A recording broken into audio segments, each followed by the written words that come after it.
Trollord Games. Join the fray.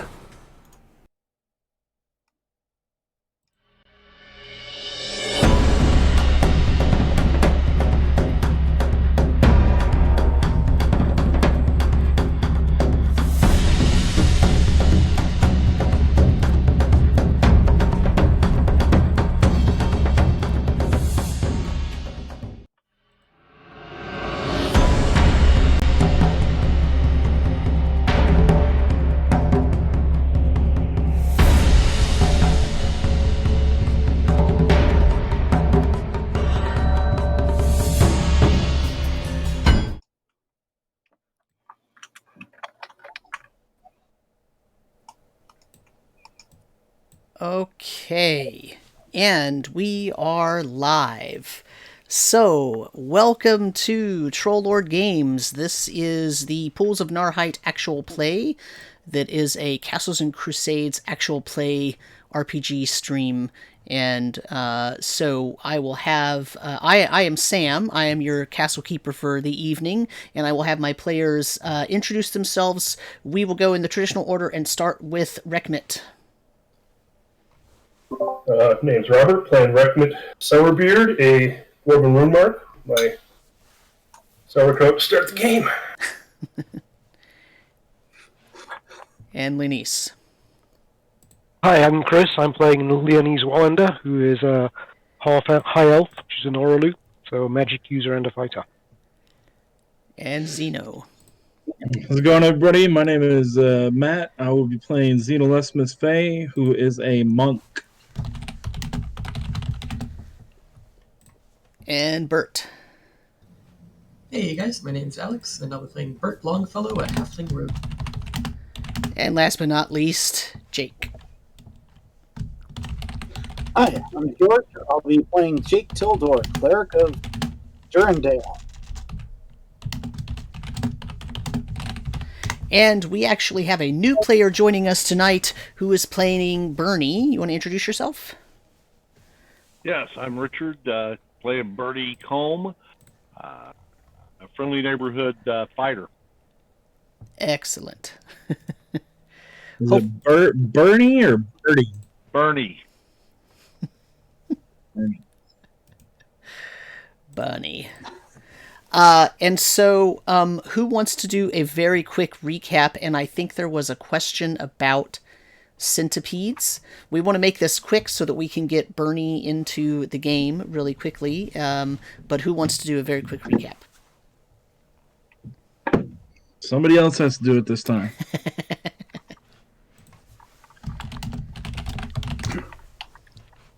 If I do it, you won't like what I add to it. So, you know. Ah, that becomes interesting. Okay, so we headed back to the temple, for those of you who watched before, and ended up going under the altar. Good old Rekmit decided to do a blood offering, which, despite the displeasure of the cleric, actually led us to a crypt underneath the altar. We went down and found a crypt with 8 alcoves in it. One of the alcoves we found a map, and the map led to what we believe is an actor nest.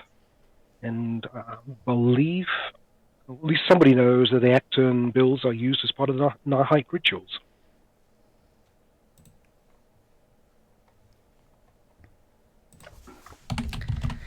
And you found centipedes. What is it about those? Oh, yes, we found a bunch of in the altar when the door that opened that led down to the crypt, eventually led to the crypt. There was a bunch of centipedes, husks in there. Some that were totally cleaned out, and some that were still had remnants of flesh in them.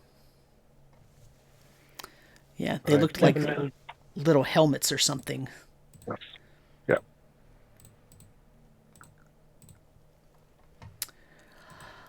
Anything else of note? You took some people with you. Who did you take with you?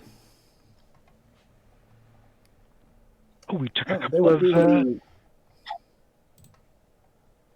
the acolytes of St. Luther, Darius, Victor, and Terza.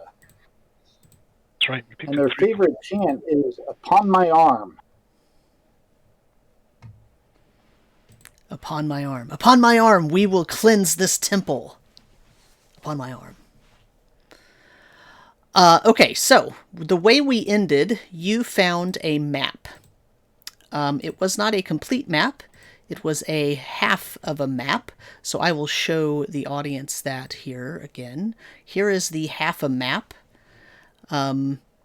And there was some mention of Rekmit thinking that he recognized where this was, and Burt also piped in and said that it seems like it is indicating a region of the map that is relatively near town. And we kind of left it. You took the acolytes into the temple with you so that they could cleanse the temple. So they took vials of holy water with them.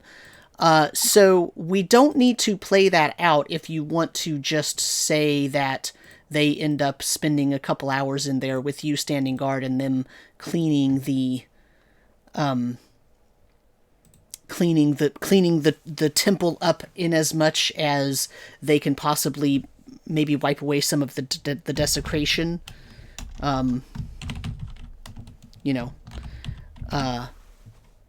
Unless you have something that you want to play out, I'm completely okay with that. If there's something that you want to do before you leave the temple and go back to town, then I guess you got to let me know. Do we want to check the rest of the urns? We did 2, one with a map, one with nothing. Oh, yeah. I think we should, unless we're not healthy enough to do so. There was also I'll say, young man who was a necromancer, relatives buried in the burial urns. He was the necromancer kicked out of town. Yeah, Right. That was Horus. That was And we found that the urn that blew up and had the map piece, what we were able to get from it, that had his family surname was Legancic. Yeah. It was a relative, or supposedly it was supposed to be a relative.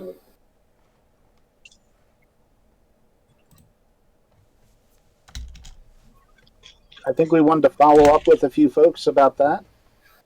Were we going to take any of the urns to people, give them back? Or is that too bold of a move?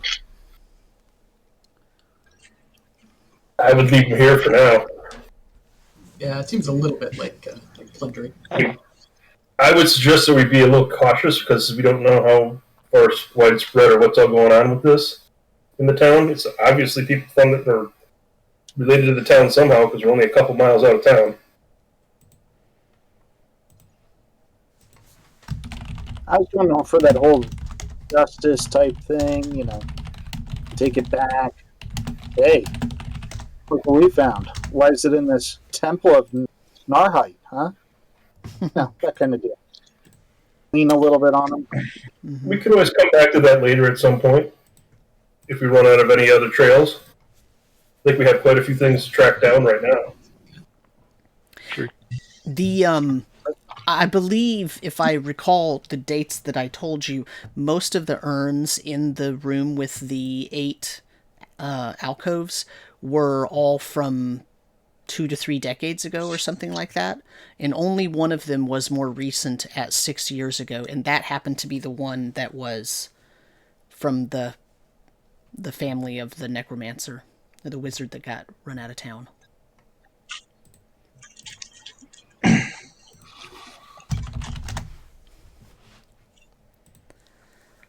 Well, do the priests advise on how to take care of these urns? Do they want to bury them or put them in a mausoleum or holy ground or something? So the acolytes of St. Luther are not interested in moving those urns because since the contents in the urns are actual ashes, to them, they feel like the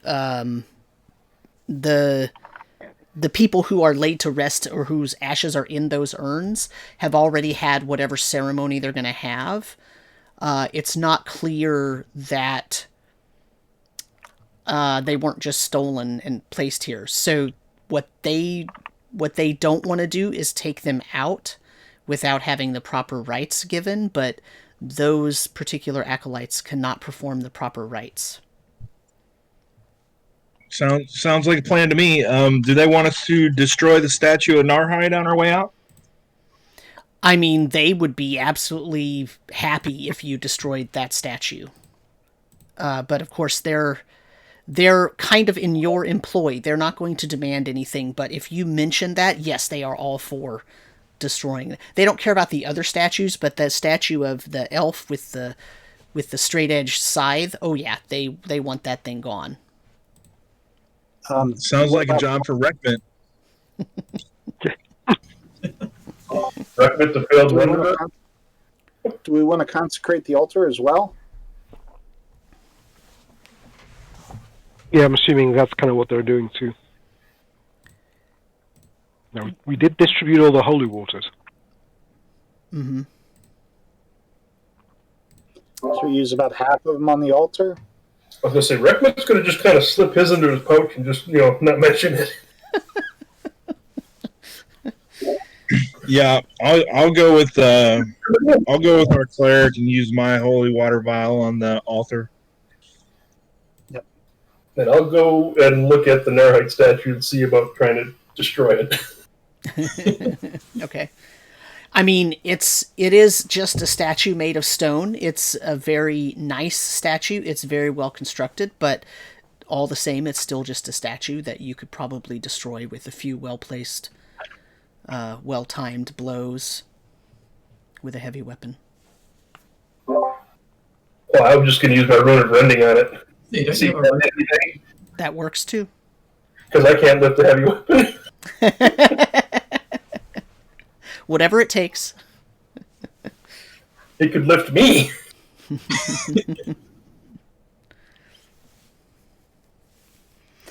So that will take you just a few minutes to do that, but it will completely destroy the statue. Excellent. So now come out, they can see the rubble. Yep. Okay.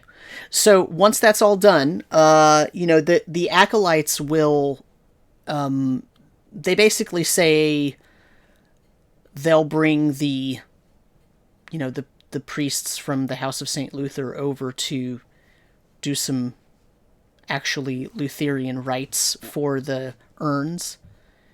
And the priests there will have to determine if the bodies were desecrated before they were cremated and put in the urns, or if it's the urns with the bodies already, or with the ashes already in them, that have been desecrated. It makes a difference to how they end up having to cleanse the souls, so to speak, of those individuals. But the acolytes that you brought with you can't do it. And so unless someone like Jake tells them that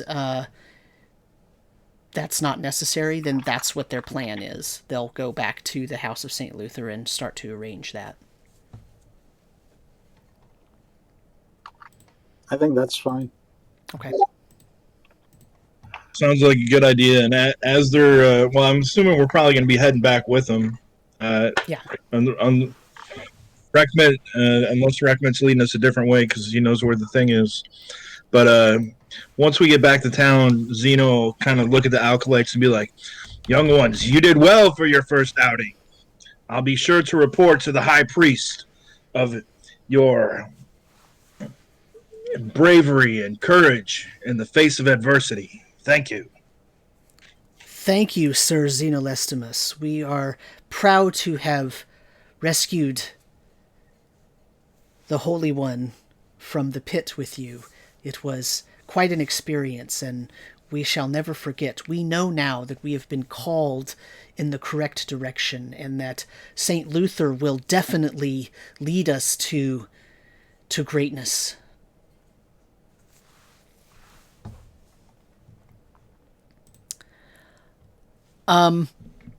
So you get back to town. The the acolytes basically split off right away because they want to go report on their escapades. And so the question is, what are you all doing? What's your How long plan? is that take us? Say that What again. time of day is it? What time of day is it? How long were we in there? You were there for probably a good 4 hours, just because of the cleansing and all of that. But you started out in the morning, so it's still probably early afternoon. All right. So Leanise asks, how far away is this nest?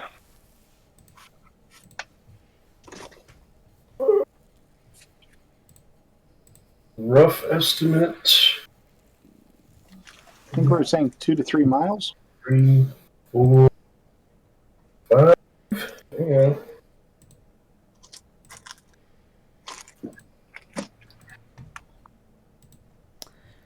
So I'll throw a map of the region up into the owlbear here. Somewhere between 8 and 10 for the Archon nest. That mushroom is closer because it's on. If this turns out to be true. So basically, Rekmit is thinking that these 4 circular elements here, where it says 4 top hills, that's what is written or drawn on the map. So here's the map again. So these four dots with the mushroom in the middle, and the squiggly lines with the word ox in them. What he's saying is that actually corresponds to the 4 top hills area and the Oxwood Forest down to the south area of it.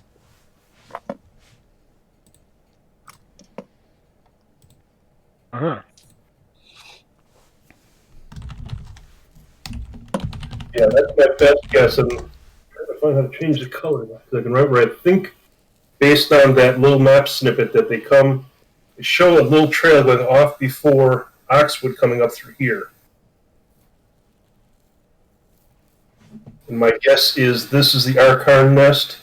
Somewhere in here is that mushroomy thing. That might be centipedes. Don't know. Yeah, this is about 8 to 10 miles-ish, depending on where it is. And that's... Well, it's about 3 hours. 3-hour walk. Do we need to secure a wagon or horses, or are we just good to go to start heading over there?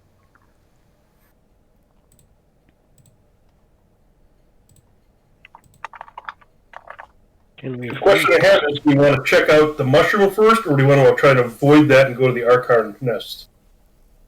Because that map had 2 areas of interest.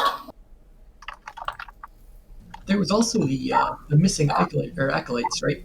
They are apparently somewhere in Eastwood, I think, right? Yeah, so Gibson, one of the keepers of the dormitory there that's responsible for training the members of the Abbey of Eilor, he said that there were 4 missing senior acolytes from that abbey, and that where they found the boat was south of the Oxwood, basically. That's all he told you. Yeah, so I do relate all this to amongst the other acolytes are gone. I'll let you guys know all that. Oh yeah, I forgot you were the one that went in, weren't you, Rekmit? It was right at the end of the last session. Yeah. Well, let's check out the mushroom. Sort of on the way. Nope. Yeah, we'll get to the mushroom first before we get to the nest. And then we can determine if we need to either make a camp or head back to town. If we're going to hit the Archon nest today or tomorrow, at least check out the area. Yeah, because I mean, it's a good if we're walking. It's 2 to 3 hours walk, depending on where we are. Where are they? Well, the mushroom is... It's not too bad of a hill. 1, 2, 5... Should we try to rent some horses? Horses. I like my feet.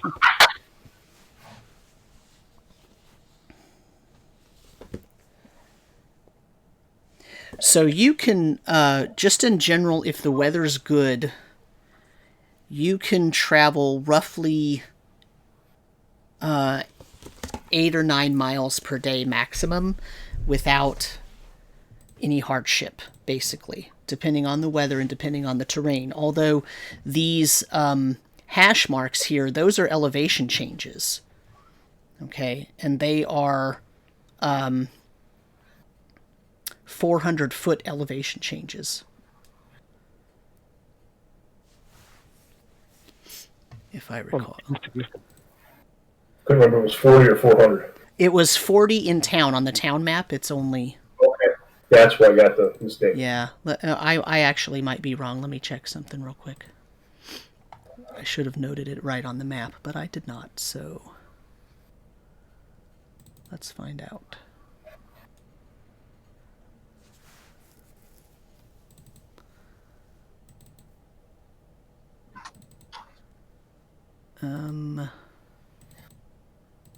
Okay.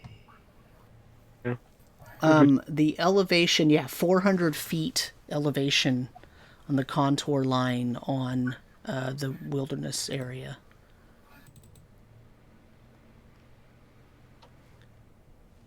800 feet up to the main plateau. Easy climb.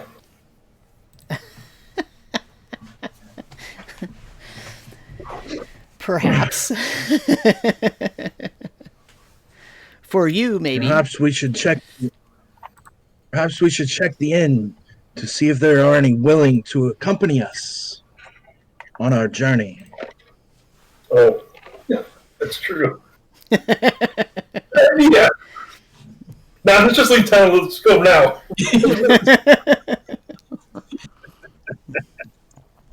Poor Burnie. He'll never get found. That's a good idea. I need to have a few more people in front of me. Just one more. Yeah, I gotta replace those acolytes, right? They did good work being meat shields. So are you going to the Rusty Anchor? Are you implying we should go to the Rusty Anchor? Well, where else are you going to look for willing participants in your little escapade? Rusty Anchor it is. I mean, you can do whatever you'd like to do, but... We want to go to the Rusty Anchor. Stop in for some late lunch. Get some sustenance before we head out. I mean, you might have to prepare for a night out too.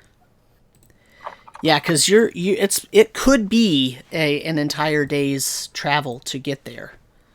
You're not quite sure because the road that appears to be, or the passage or path that appears to be written on the map, is not on the known maps that you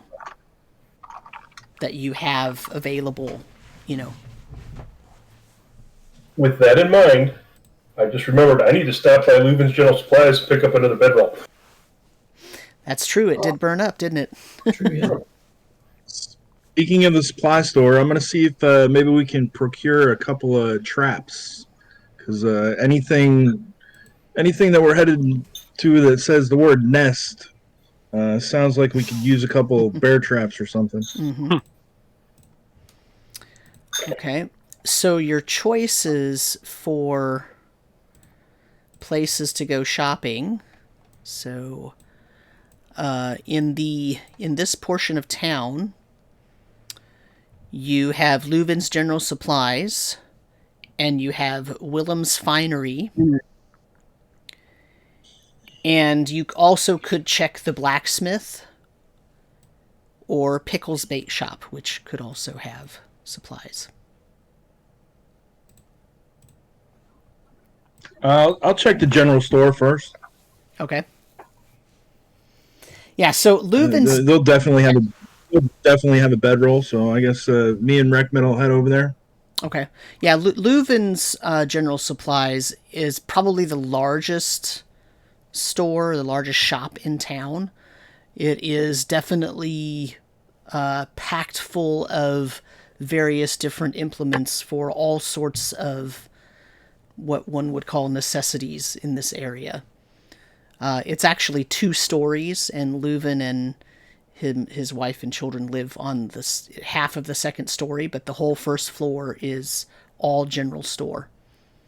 So as you walk in, there are just a ton of pieces of equipment just laid out everywhere on tables, things hanging on the walls, all sorts of things. So you can probably very easily find a bedroll of whatever type of material that you would like. Yeah, and Leanise will go because she's looking to pick up some spikes and some rations. Okay, sounds good. So just make sure you write down what you bought. Well, Leanise, you should also check Are your there any scrolls. Sorry, what was that? Oh yeah. Leanise should also check the 3 scrolls that she got. The 3 arcane scrolls. That's true. So you'll have time to look at them now. Are there any traps, animal traps? There are, yes. There are large traps and small traps, so you can capture things as small as a marten or muskrat and as large as a bear, although those would be 2 different kinds of traps. I'm going to go with probably a couple of smaller ones. Okay. And how much is that going to set me back? Let's see. That's a good question. Do we want to worry about the cost later? Yeah, we can worry about the cost later. Nothing that's going to break the bank, we'll put it that way. This is a very reasonable general supply store. It's not, for example, if you were to go to Willem's Finery, you would find that the prices are exorbitant because the quality and craftsmanship is supposedly on the sort of higher tier. But the prices here are relatively low. So you're probably talking about maybe 4 silver pieces for a really nice quality trap.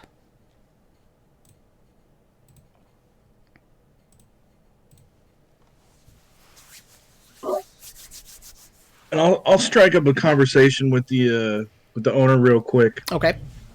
Yes, my good man. Would you happen to know anything about the 4 Top Hill? What's it called? 4 Top Hills? Yeah. I mean, they're over off there to the west. I'm not sure what else you're thinking of. Is there something I should know about them? Don't know. I'm looking for places to explore in the area. Have you heard of anything around that area that may be intriguing? Any kind of memorials or obelisks, burial mounds, good places to birdwatch? Well, you know, I have been hearing stories of large things flying around in the northwesterly direction. Although I can't pinpoint exactly in the 4 Top Hills, but there have been some people to come in here and tell me that they've seen large winged beasts flying over the hills there to the west.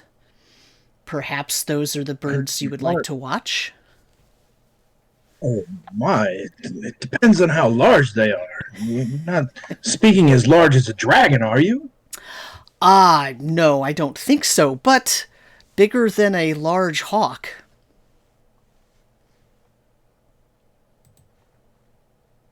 Well, perhaps that is just the thing I'm looking for. I'm looking for odd things to see during my time visiting here. You wouldn't happen to have a pack animal that we could rent, would you, my good man? A pack animal? Well, you know, I don't really house animals. You'll have to go over to the blacksmith.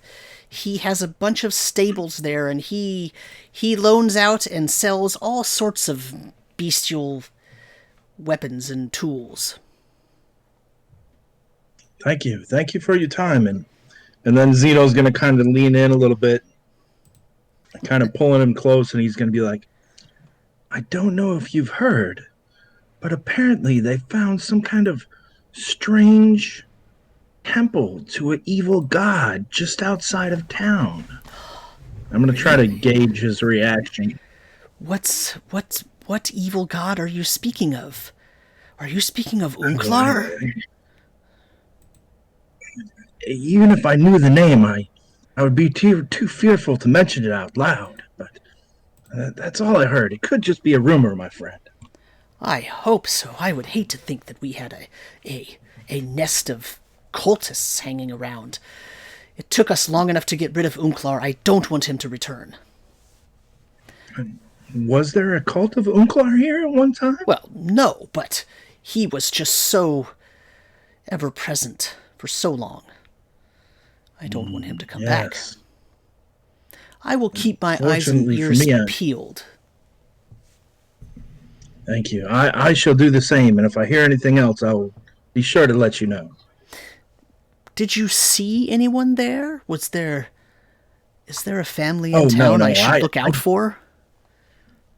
I didn't see it myself. I just heard, passings as I was traveling through town. I see. Excellent. Well, spread the word. If there are any Unklar cultists in here, we will banish those that believe in the horned god faster than they can say boo. Excellent. That makes me feel much safer, my friend. Excellent. I will spread the word, and I will also talk to the militia captain. I'm sure he'll be interested in your information. And good day. Zeno's going to wait outside. Okay. Who else is in the store buying things? Oh, Leanise was. Okay. And what did you purchase? Some pitons, a hammer, and close to my what's that? Oh, a crowbar and some rations. Okay. Yeah. So just write down what you bought, and we'll work out the cost later. Yeah. I don't think anybody's breaking the bank here, so. I just took it out of the player's handbook. Yeah. Yeah, they're pretty standard prices. There are some things that you're not able to find that are on that list, but you wouldn't probably find here, but nothing that you listed qualifies for that, so.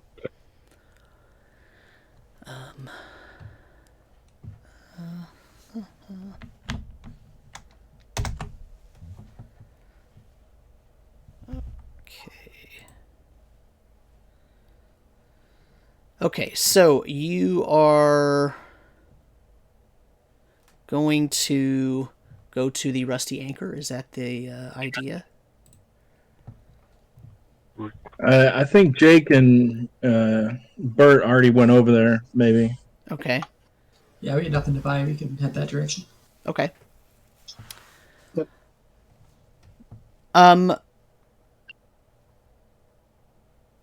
So it's not very active right now because everybody is out working, but there is a new face in there that you have not seen, and I don't know what he looks like, but Richard can fill us in on what he looks like.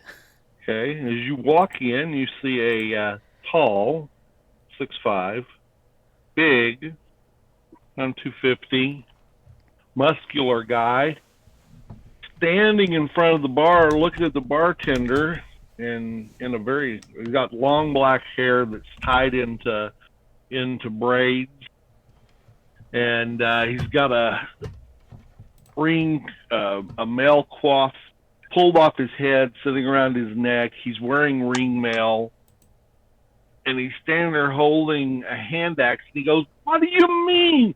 By the cobbler's last, we can't throw axes in the house? What kind of place is this?" I'm sorry, sir, but it's just the owner doesn't want his walls cut up like that. Well, we'll go get a target, and if anyone misses, I'll beat them up. You'll have to go out on the dock and throw them at a tree or something. You can't do that in here. Please, you'll get me in trouble. Cities! Worst thing ever invented. I'm flattered that you think of us as a city. We're just a small town, but we still want our walls intact. Our wall's good for if you can't throw an axe at them. Fine. Give me some beer. Very good, very good. And they pour a bit, they pour a huge mug of ale and give it to you.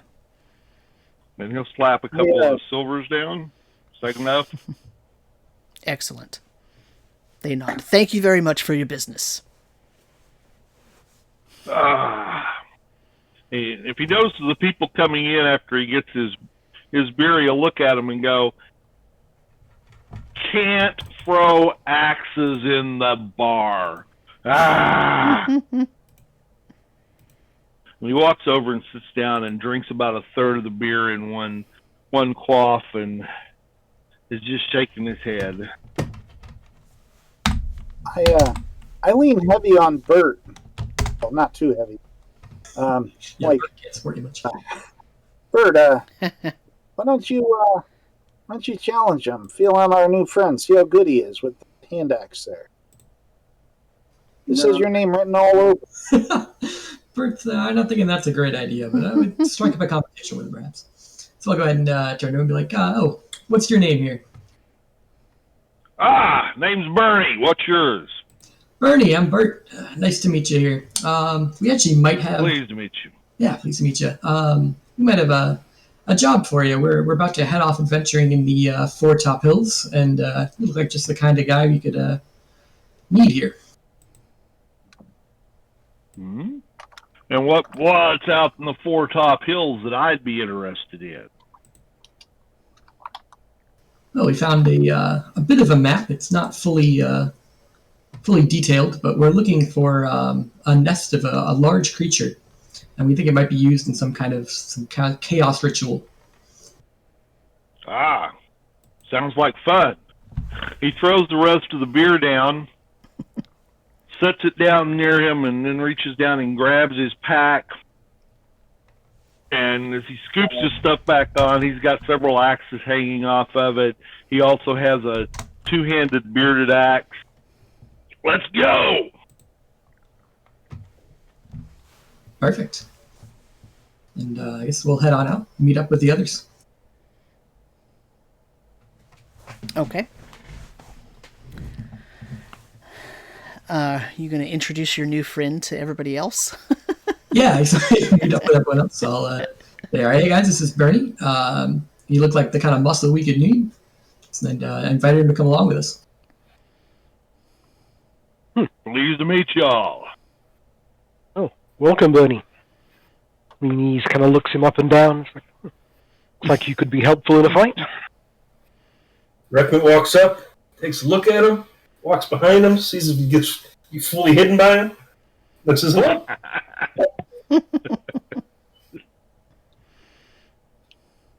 I'll walk up and Glad to have you. Sorry. Tildor, Cleric of Durendale. Pleased to meet you. Burnie.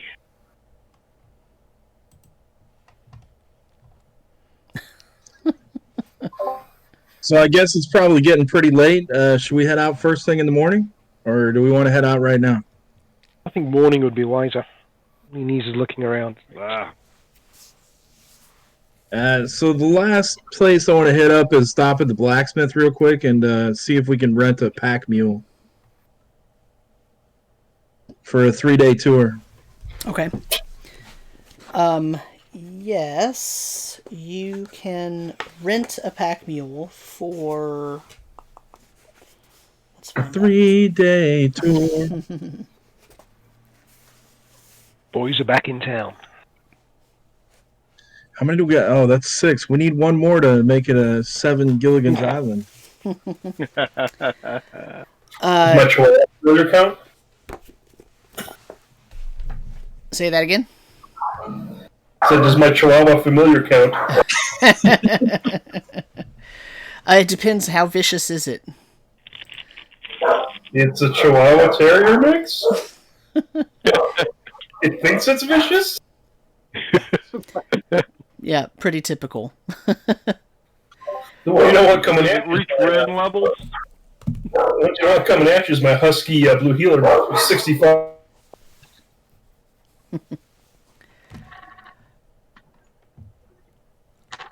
So you can rent a mule for 2 gold pieces per day. That is acceptable. Okay. If the mule dies, it's 25 gold. All right. I'll chance it. We'll take the mule and load up the tent and the traps on it. And if anybody else needs to put anything on there. Can we put the dwarf on there? It might cut an hour out of our traveling time if we did that. Yeah. What are we The putting on? bundle on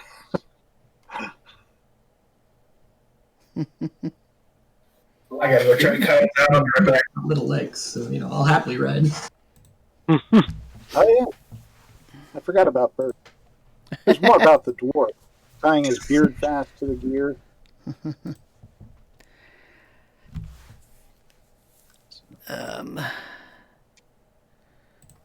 Sorry, I lost my owlbear rodeo. Got to get it back here.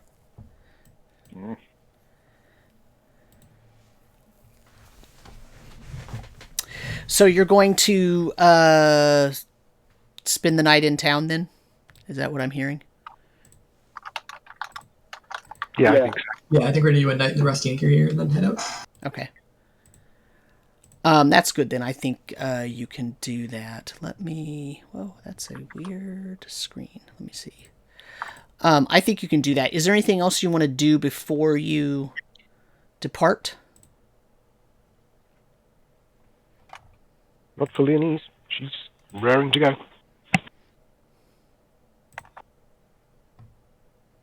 I think we're good. Okay.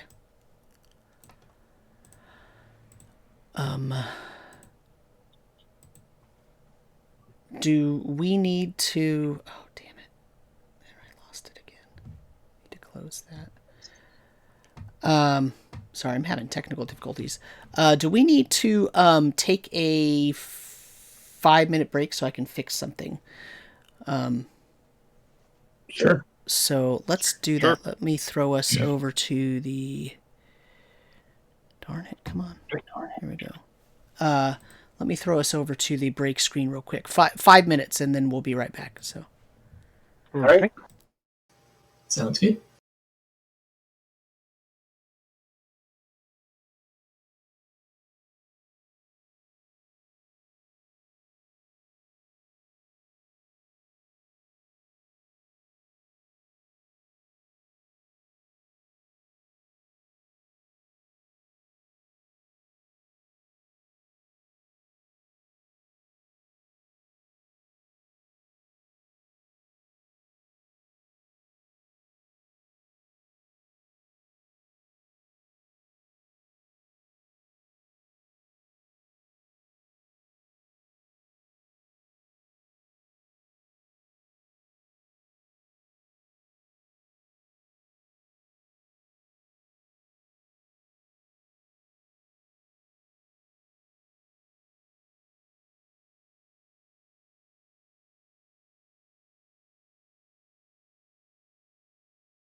Trollord Games. Join the fray.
Okay, and we're back. Sorry about that. I was dealing with an unexpected technical issue.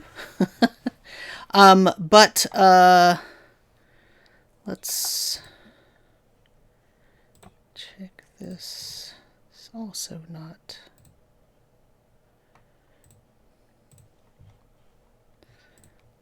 Still, now it's happening again, so...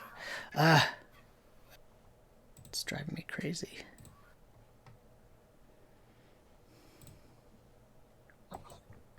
There we go. Okay. Now it's working. All right. So, you are going to rest for the evening, and then you are going to come back, or leave town and try to get over to where the map is indicating you should go. Is that what I'm hearing correctly? Yes. Okay. What I want to try and do is, I know it's about 2 miles out of town, so I want us to leave while it's still dusk out, so that about the time we'll get that 2 miles of traveling, that's when the light will come up. Okay. So not a good chance of seeing if there's a path or something, small path. Okay. But we know it appears to be right before the Oxwood, so it should be somewhere there. Yeah. The road's fairly safe to travel while it's dusky out. Okay. That's my plan, at least. Yeah. So is that everybody else okay with that? You're willing to get up and leave that early? Oh yeah. Burt grumbles a bit. But Absolutely. Okay. That's a good idea. You want I sympathize, Burt, I understand. Yeah, you want to roll me a wisdom siege check, Rekmit?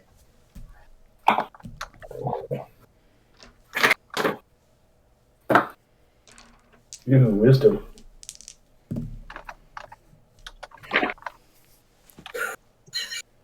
You rolled a 1. I rolled a 1. So you all leave town, and everyone's in good spirits. And as you get to the point where you see the Oxwood really close, it becomes clear that Rekmit possibly did not see whatever trail was on the map.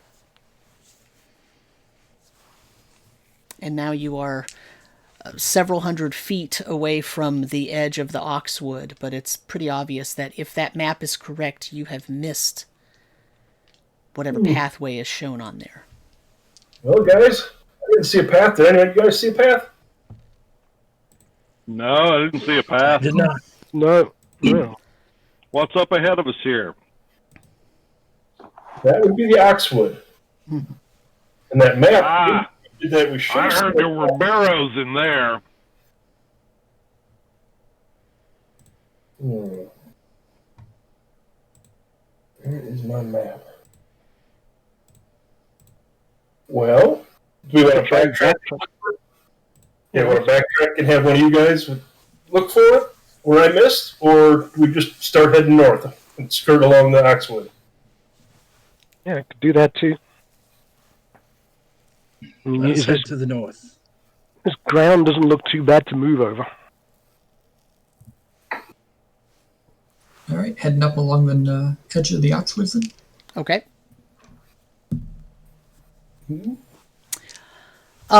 So you start to head up the hills, and you notice that a storm is moving in. The clouds are moving in, and it looks like it might start raining in a couple of hours.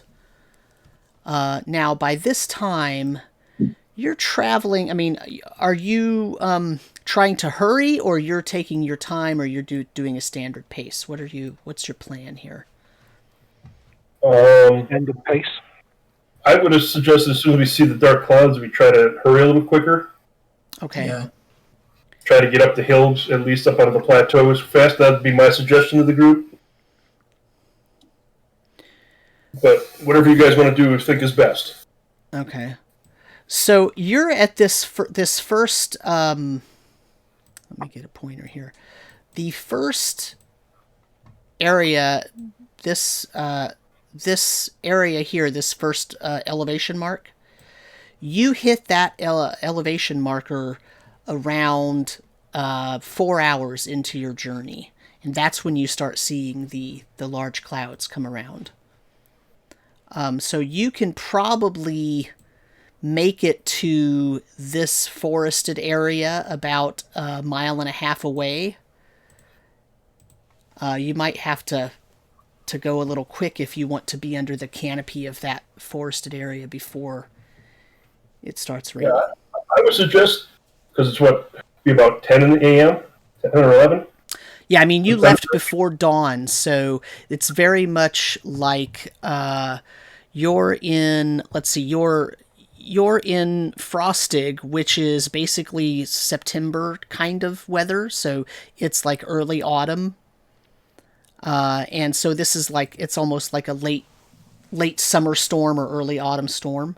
But it's not like it's freezing or anything like that. And so when you left this morning, it was probably around 6 a.m. Yeah, so we're at about 10. Okay. My suggestion is we try to get up to the trees before the rain hits, but it's up to you guys. No. Yeah, I got no problem pushing Check it. in here. Leanise doesn't want to get wet. Get there about noonish, and could have our lunch there.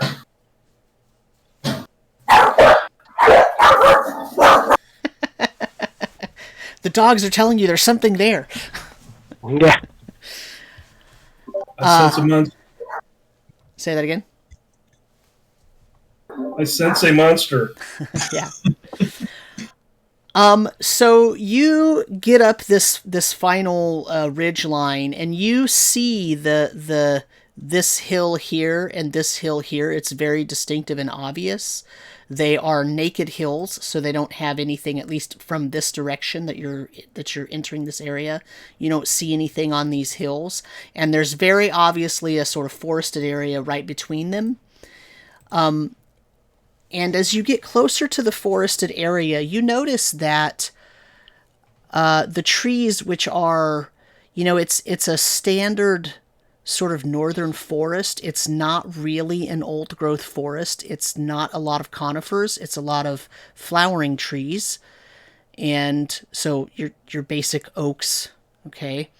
And this little oak forest, you notice that when you start getting closer to it, there is a lot of very thick moss on the ground, which is not something that you expected necessarily to see here. Some moss, yes, but not an enormous overgrowth of moss, although it might be pretty comfortable to sit on and eat, since you're talking about sitting down and having lunch. Is it noticeably warmer? Not particularly, no. I mean, it's warmer under the canopy of the forest just because you're not being actively rained on, and it blocks the wind a little bit, but not preternaturally warm. Okay. Thank you. Mm-hmm. Is there anything odd about the moss, or is it just that it's thick? It's just really thick and all over. It has obviously proliferated much farther than you think it naturally would have. I would like to go up and kind of do a quick study of it, given my knowledge of nature junk. So roll me that's a good one. Roll me, let's see. I think it's charisma under alchemy. Is it charisma? I couldn't remember. That's what I was looking up. Couldn't tell if it was charisma or intelligence. I've got alchemy as charisma, eidetic memories, intelligence. So yeah, so roll me a charisma siege check. It's a 14. Okay. That's a primary one. Yeah, so this is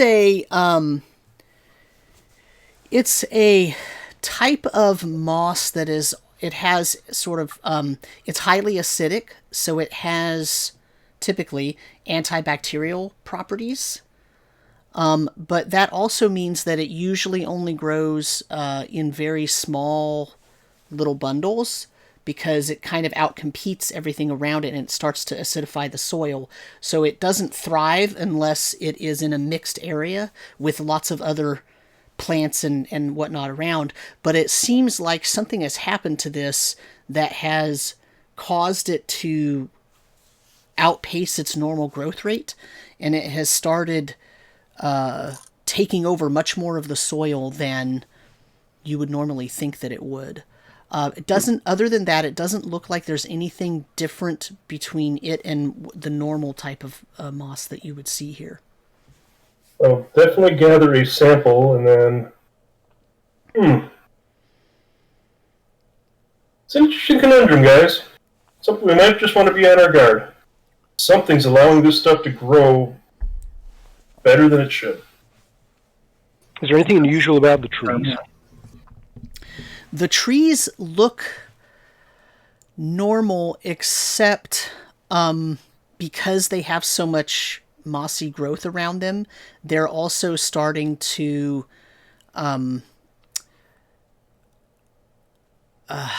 they're having their leaves are a little yellower than normal. They're having a hard time fixing nitrogen or getting nitrogen out of the soil. And so their leaves are getting a little bit yellow, but you're not sure if that is because it's autumn time and it's just the time of year that the leaves are starting to change. But it does seem like the trees with the especially thick clumps of moss around them are more advanced in that stage. But it's hard to tell if there's really a direct connection there.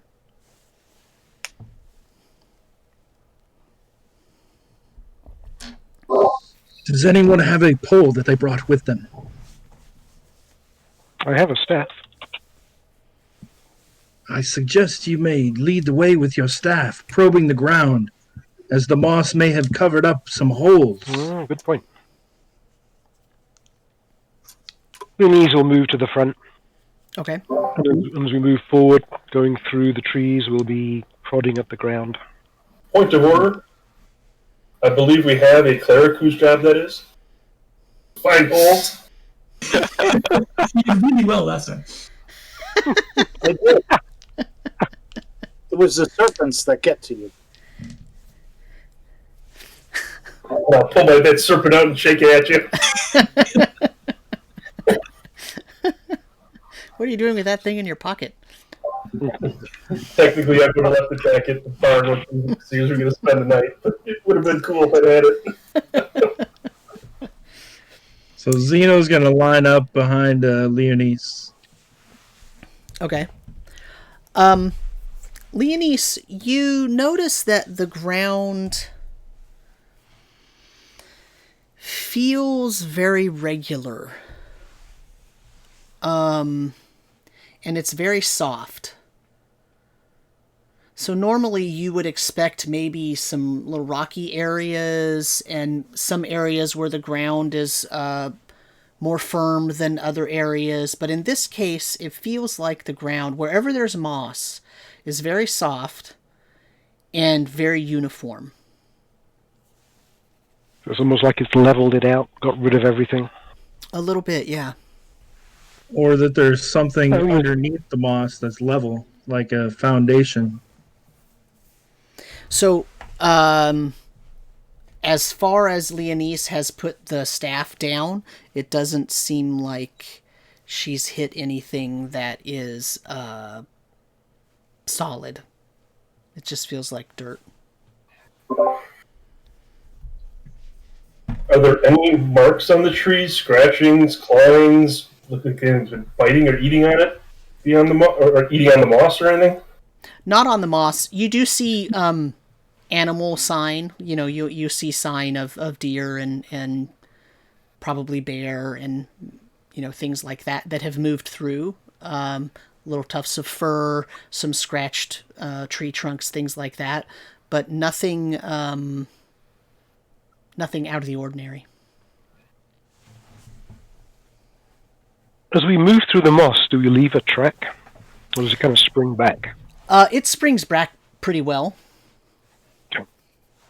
And Leanise, go ahead and roll me a wisdom siege check.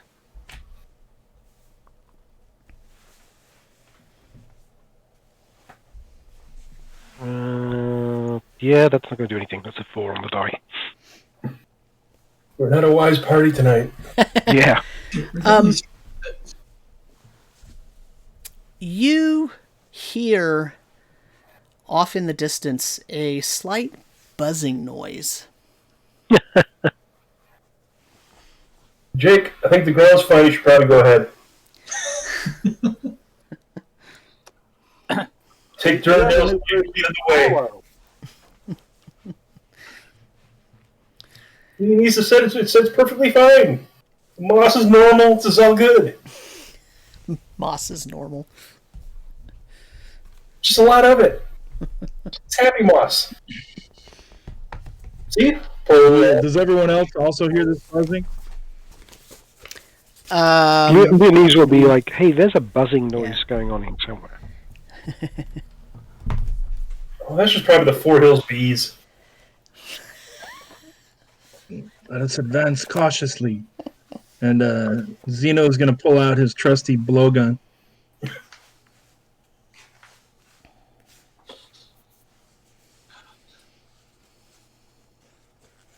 Leanise has her staff ready. Can I tell where this buzzing is coming from?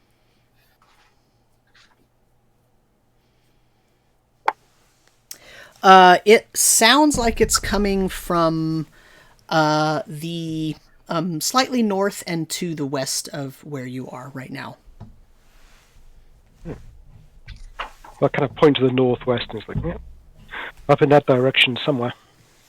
Well, we should head on that way then.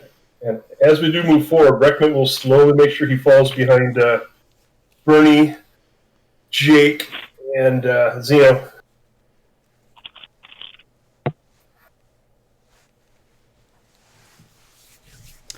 What's the marching order? So Leanise is up front. She's still kind of prodding at the ground, but looking around as well. Okay. Zeno's right behind Leanise. Burnie will go next. I think it would be wise for the cleric to be in the room. We got our two big fighters up in the... Well, we don't have to go on a line. We are in an open area, so we can go 2 by 2, or we can have a Leanise in front, 2 behind him, and 3 behind that. Mm-hmm. Yeah, it doesn't have to be single file, but you don't want to be... If you're following me and I'm looking for traps, you probably do want to be kind of like following my footsteps. Find the problem. We'll just send the cleric out to the side. I'm sure Burt thinks it's fine. Yeah. You walk over there. No trap at all. So you end up coming out of a stand of trees into an area that is a large meadow, maybe 30-40 feet in diameter. And it's just a giant field of moss. Giant field of moss. Is there a giant mushroom in the middle? There is not. You're actually right here. I feel like you've come into here, but this whole, having this hex all labeled with the moss is not really a good indicator of what's really happening, because these hexes are a half-mile. They're half-mile across, and this clearing is definitely not a half-mile across. But it definitely is an anomalous. You would not have expected that to be what you would find. And you see some strange brown, almost circular items flying in and out of a tree on the other side of the mossy clearing.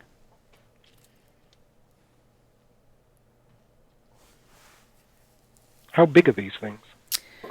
They are probably a foot and a half across, roughly circular, and they appear to have a tail. You're not really, you're still pretty far from them, so it's hard to get details. Do they have wings, or just they're floating, kind of flying? They do not have wings, but they do have what look to be little stubby horns. Are they buzzing? And what is the length of this field? Like 100 yards, 200 yards? No, Like a this football? small clearing that you're in is only about 30, 40 feet across. But you're sort of Oh, behind the tree, where the tree line is on one side. Yeah. And as you look across the kind of mossy meadow, you see 30, 40, 50 feet maybe across, you see these weird brown buzzing things. Yes, they are buzzing. Are there any small rocks on the ground that I can find? No, it's all moss covered. No, the moss seems to have flattened everything. It's almost like it's carpet. We could skirt around and try and avoid these things. Stay in the What do you trees want to to the do with east. a rock? Yeah. Don't we know, from a scientific standpoint, we should at least try to figure out what they are. That's a hard pass on that. Why not? I have Could the be ability. fun. I do have the ability so we could actually get closer without them seeing us. What were you looking for a rock for? To scribe a rune on. Oh. I've got some sling stones. That might work if you want one. Yeah, I have sling stones too. I just didn't want to use one up. Gotcha. But if there's a nice rock on the ground, you know. Oh, the sling stones are so expensive. Come on. Not all of us are rich like you, Mr. Durendale, Cleric. Some of us have to spend money on expensive components. I'm a thrifty one. The party has moved from the forming stage into the storming stage.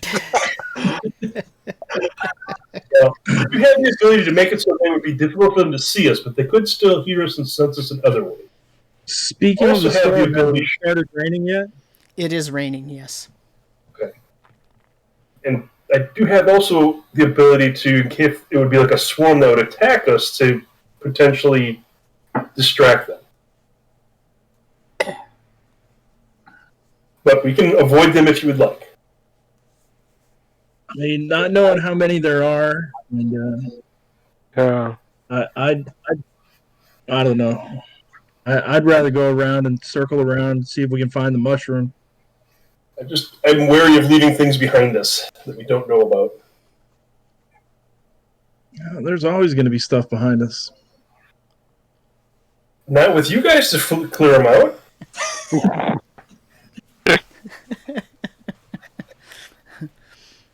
You're my ditch digging crew. I mean, if you choose to, you can completely skirt the area where they appear to be flying around. You don't have to encounter them at all. It does mean that you'd have to go slightly northeast and go around. That's a wise move.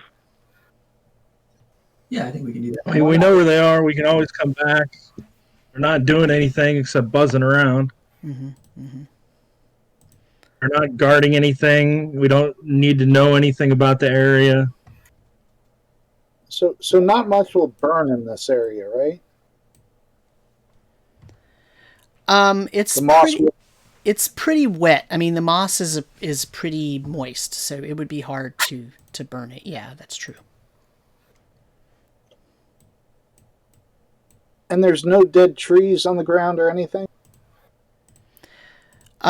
There are, but they are all moss covered, and there are not as many as you might think. Okay. Well, Leanise is... Let's skirt around, but Leanise actually wants to push her staff into the moss. Okay. How And far see if- down? I have a shovel. You want to dig with a shovel? Well, I just want to see if there is like soft earth underneath. So While Leanise is doing that, Rekmit grabs Jake's shovel and starts digging.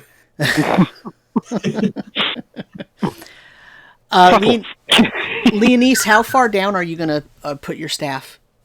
I'm going to maybe push it in 6 inches or so. Okay. Yeah, all of it's soft. As Rekmit starts to dig, Rekmit, it feels like, or seems like, as you're digging, you get through one layer and then there's another layer. and then there's another layer. And you can almost peel back the layers. Like you dig down a couple inches and you start to like dig to the side and under it so you can flip it up. And it's like a layer comes up, but then you just see there's more moss under it. So if you do that again, you could flip up another layer. If you do that again, you could flip up another. There's about 3 or 4 layers in there until you hit actual dirt. Interesting.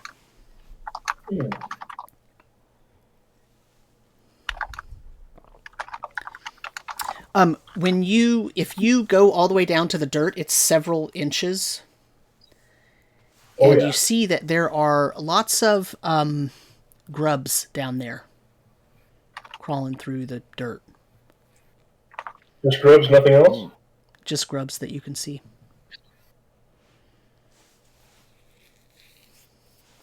You said this was an acidic type of moss, right? It is generally has slightly acidic properties and is known to be it's very absorbent and has acidic properties, so it's kind of antibacterial in that way. So basically, it's like it acidifies the soil, which is why it tends not to continue to grow like this typically, Right. unless Exactly. it has whatever it's used to eating very much in the soil. Yep. This is a conundrum. I like it. It's probably those buzzing things over there that are causing it. We won't know if we don't go look. They kill them. Now, is it one tree they're going in and out of, you said?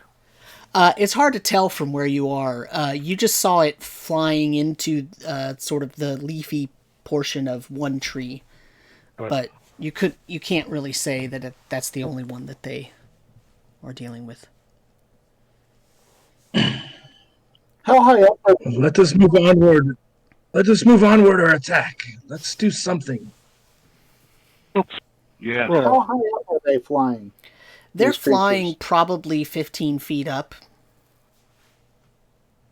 and then they fly down, and then they go back up. And how many? How many are there? Yeah. You've only seen 2 at a time. So you've only seen 2 at one time. Seems like it's at least some kind of hive. Possibly. But if there's only Can someone shoot at them? sure. Missile? We could, but we don't know how many are going to come out. It's like, when you swat a bee and suddenly the whole hive comes out after you. Yeah, that's what I'm worried about. That's what I'm worried about too. Yeah. right, I'm rolling You see 50 to see if I do it. How about we move on and just go around? Rekmit pulls out his sling and grabs a sling bolt and he starts whipping it around. All right, I push Leanise forward and we walk through the trees away from Rekmit.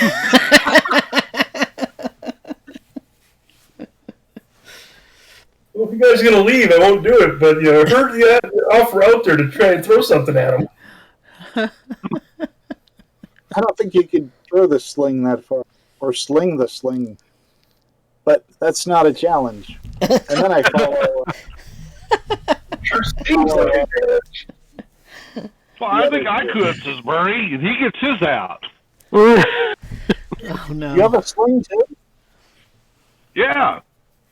Oh my gosh! All the civilized people have them. Slings are the way to go. I mean, if Durendale was so good, he'd have you having a sling too. So at this point, Leanise, Zeno, and Jake have walked away. What's Burt doing? Burt's following them as well, walking away. Yeah, Burt's like, screw this. What do you think, Burnie? Should we do it?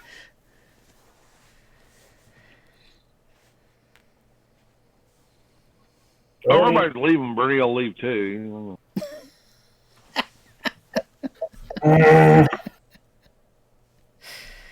All right, I won't do it.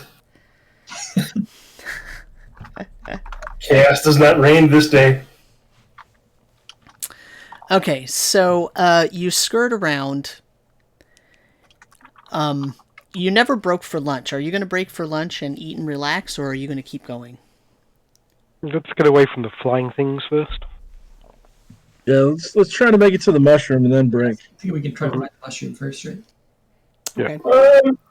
I would suggest we break and eat first because there's an X on the map by the mushroom, which indicates there might be something there, and that might interrupt our ability to have a nice meal.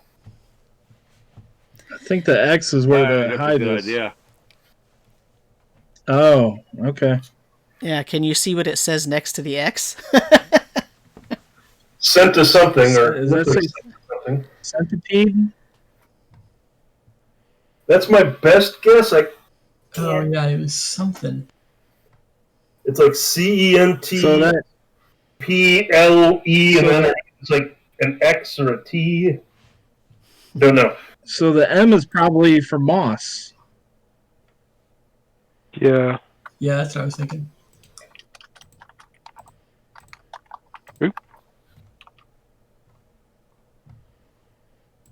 All right, so I guess let's break for lunch. Maybe we can have Burt climb up into a tree to see if he can get a higher look at where these things are flying in and out of.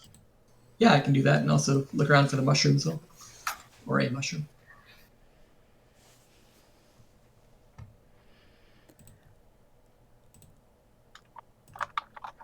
So Bert's gonna climb into a high tree. Is that what I heard?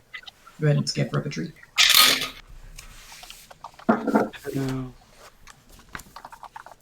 Yeah, so go ahead and give me a wisdom check. Oh, we're in trouble. That's a 1 on the die. You don't see much. You do see that in about maybe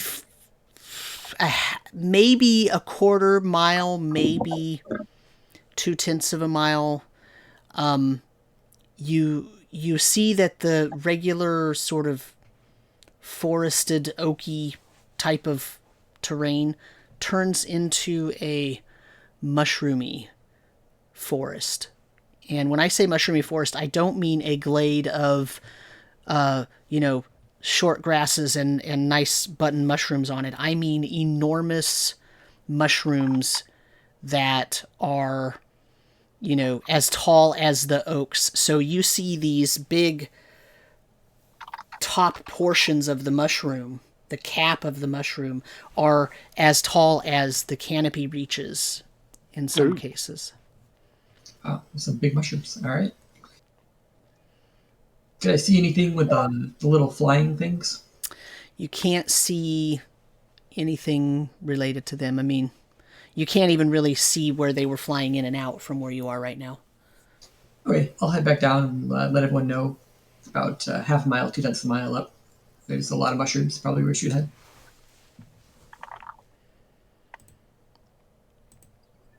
All right, so we're going to eat lunch, and provided nothing happens, I will feed the burrow, and then we're going to start heading toward the mushrooms, I think.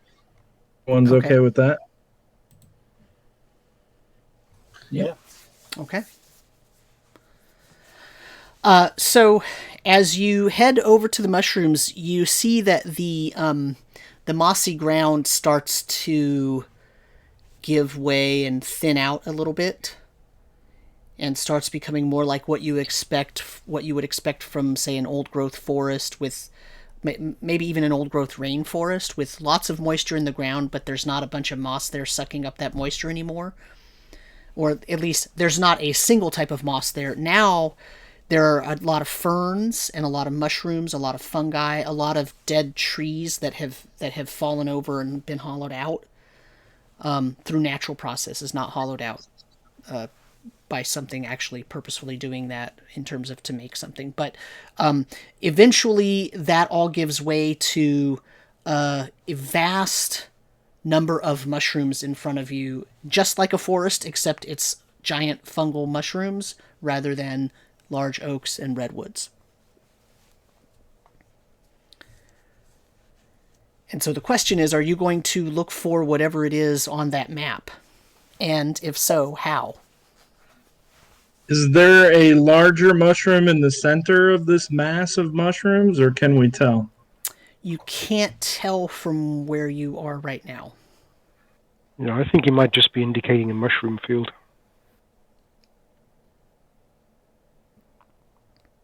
Yeah, I think we found what this was indicating. Can Rekmit tell if they are edible or poisonous mushrooms?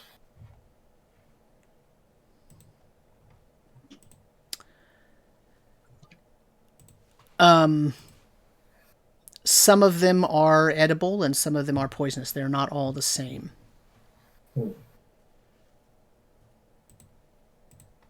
Well, How tall is the biggest mushroom?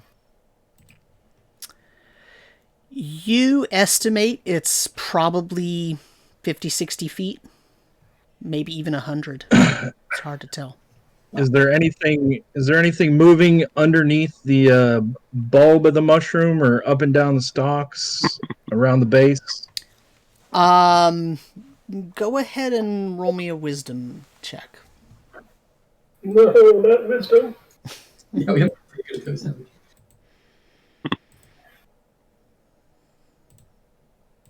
That is going to be, our dice are horrible today. Yes, That's they a 5 are. on the dice.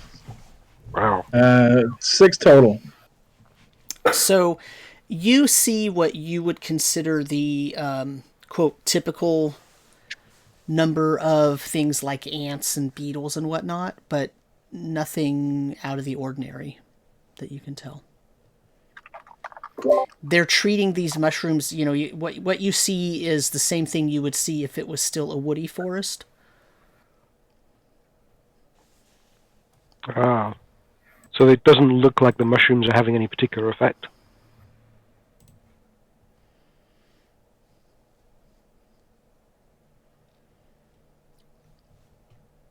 If that's how you want to take that information, sure.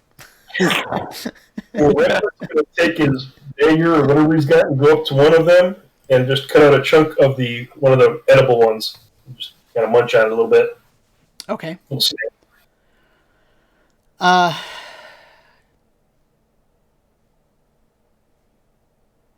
Go. Roll me an intelligence check. Oh boy.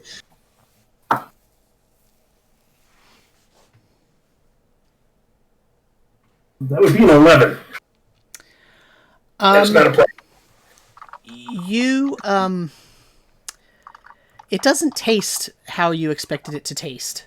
It doesn't taste bitter like a poison or something, so you didn't identify it incorrectly, but it does not taste as flavorful as you would typically consider a mushroom of the type that you took a chunk out of. Jake, these are really good. You should try some. We've had a little saucepan. Bernie, have you ever had any of these? Zeno's going to look over at Burnie and kind of give him a head nod to let's go through this forest. We got to get to the other side anyway.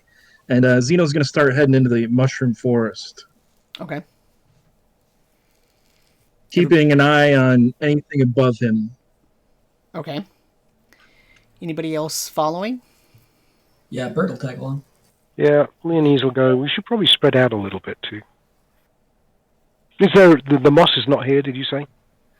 It's the abundance of moss is not there. There is moss, but it's just the sort of typical amount that you would expect. Right. So it's pretty normal looking ground here. Right. Okay. Yeah, we should probably spread out a little. Zeno, you want to give me a wisdom check? Hopefully this one's better than the last one. Can't be Oh, worse. really? Oh, I keep seeing a 19. You want to spread out my best suggestion? Yeah. Sorry, go ahead. It almost landed on the 14, but instead it's a 5 total. Oh, man. So you notice as you're sort of going into this that the forest is getting thicker. The mushroom forest is getting thicker. The stalks of the mushroom are getting closer together.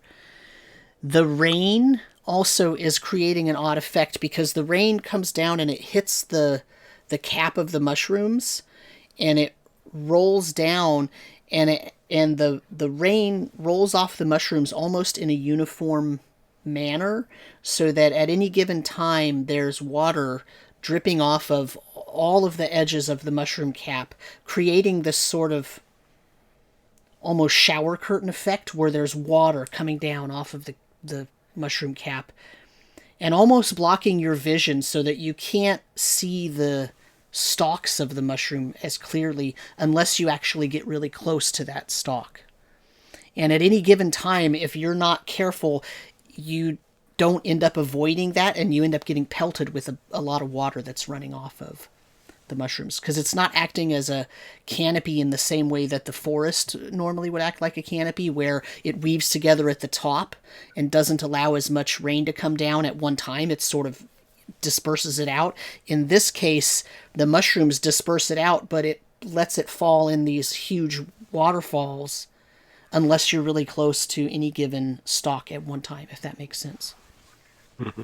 Yeah, so how wide are the caps? Like, if I dodge from cap to cap or tree stalk to tree stalk, is there like a 10-foot area around the stalk that's exactly totally dry and out of the rain? Yep, depending on the size of the entire mushroom itself, you can get 5 to 10 feet between the stalk and where the edge of the cap would come out to.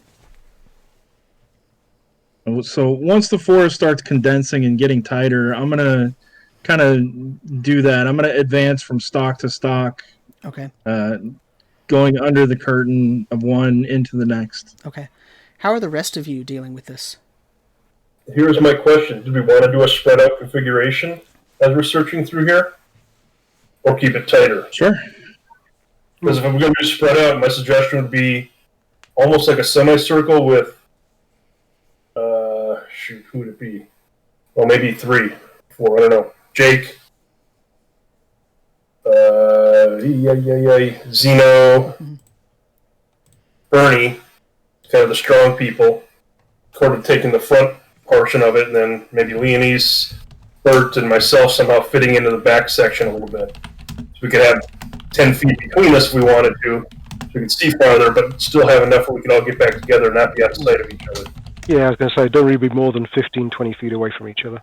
Yeah, especially with the water, we might have to condense it down a little shorter, depending on how the mushrooms. But that would get us a little more sight, unless you guys want to keep it tight together.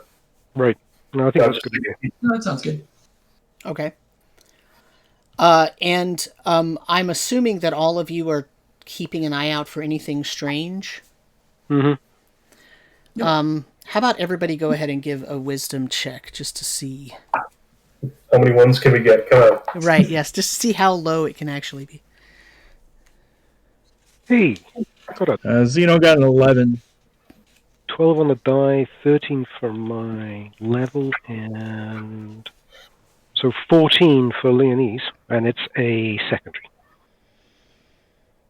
I got 12 as a secondary. Zeno got 11, it's a primary. What did Jake get? Jake got a...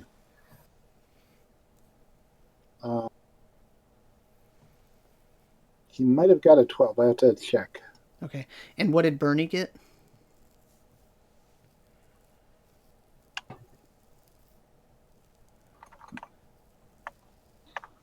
Jake got an 11. Okay. Burnie, you're our last hope. No pressure, but pressure. Drag you along, and you've got to save us all. Yeah, that 13's the highest I've rolled. Did we lose Burnie? Have we lost Burnie? Oh, we might have. Let's find out real quick.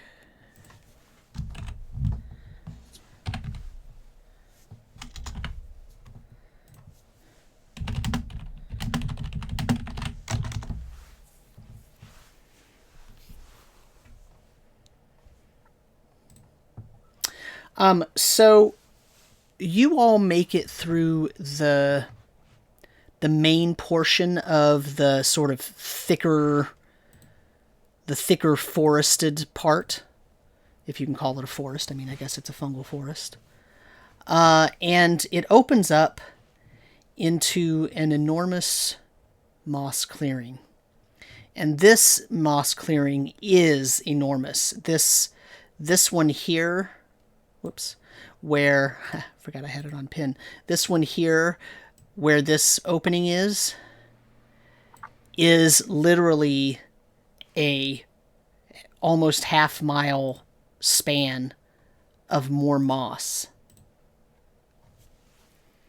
Does it look any different from the previous moss? Nope. Okay. Right. So.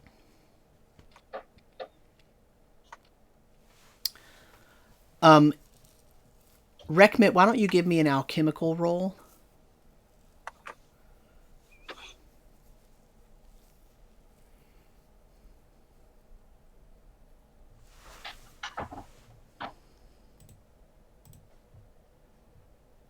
That is a 16. Ooh.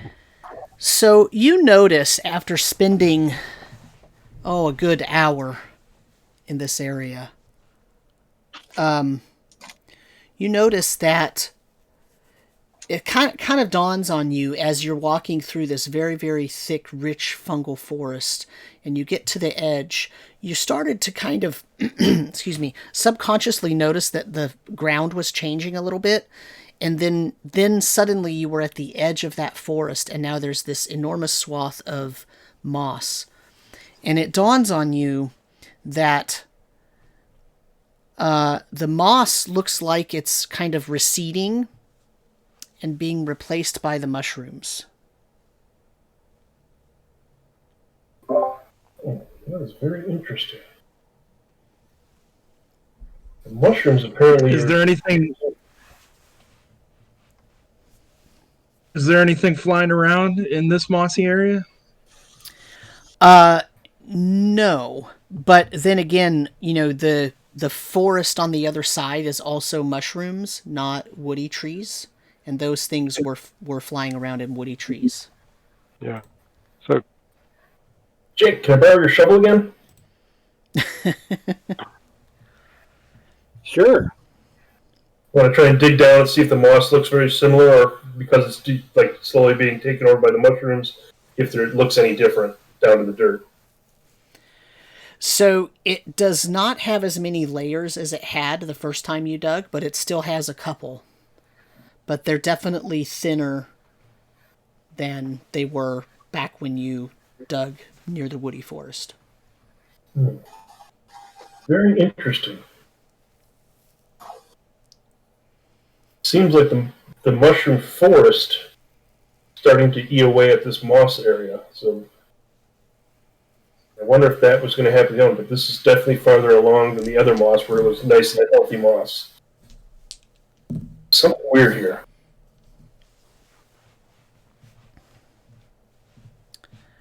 Oh, here, Jake, here's your shovel back. So Zeno is going to head out to the center of the mossy area, kind of crouch down, low profile, cautiously. Okay. What's your goal? What are you trying to do? To get to the middle. Okay. You make it to the middle. The moss here feels, to your feet, it feels more springy and thicker than it did at the edges. Nothing else of note in the center of the moss field? Nope. Rekmit's going to do a couple jumps and see if he can get some good height, how springy it feels. He does not jump appreciably higher than he normally would. Darn, I was hoping. So are we headed on to the nest then, I guess? So I'm trying to think, looking at this map, right, it looks like we've kind of passed the mushroom that's marked. Because that would be kind of somewhere to our, east, southeast now?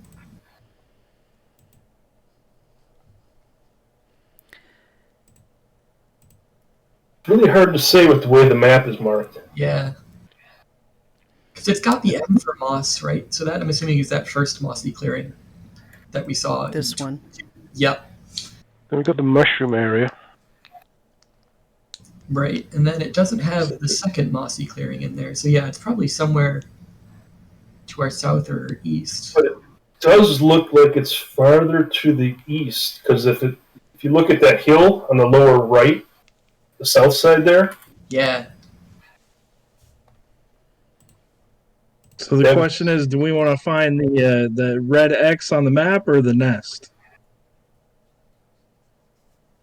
I mean, I think we should check out both. I think we're probably closer to the mushroom than the nest, so maybe hit that first, or the red X even first. All right. My guess is Let's skirt around. Let's skirt around the edge of the mushroom forest to the east then.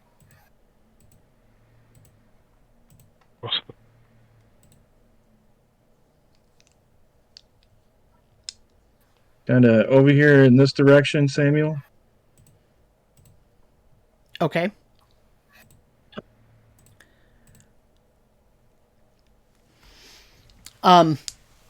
So you get over to the. You get back further deep into the forest. The rain has let up a little bit, so that your vision is not as obscured around each individual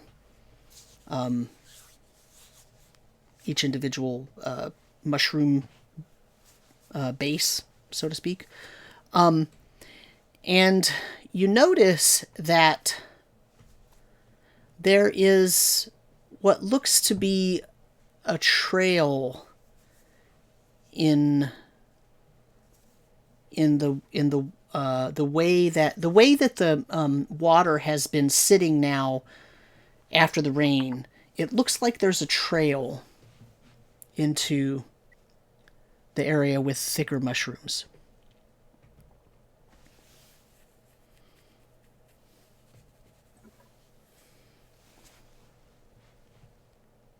We should follow it then, yeah. let's follow that trail. Follow the trail. Okay. I'm gonna set a trap on the trail, Okay. right where we're at, and then kind of head along. Okay. Okay. Cover it up with some moss. Okay. Okay.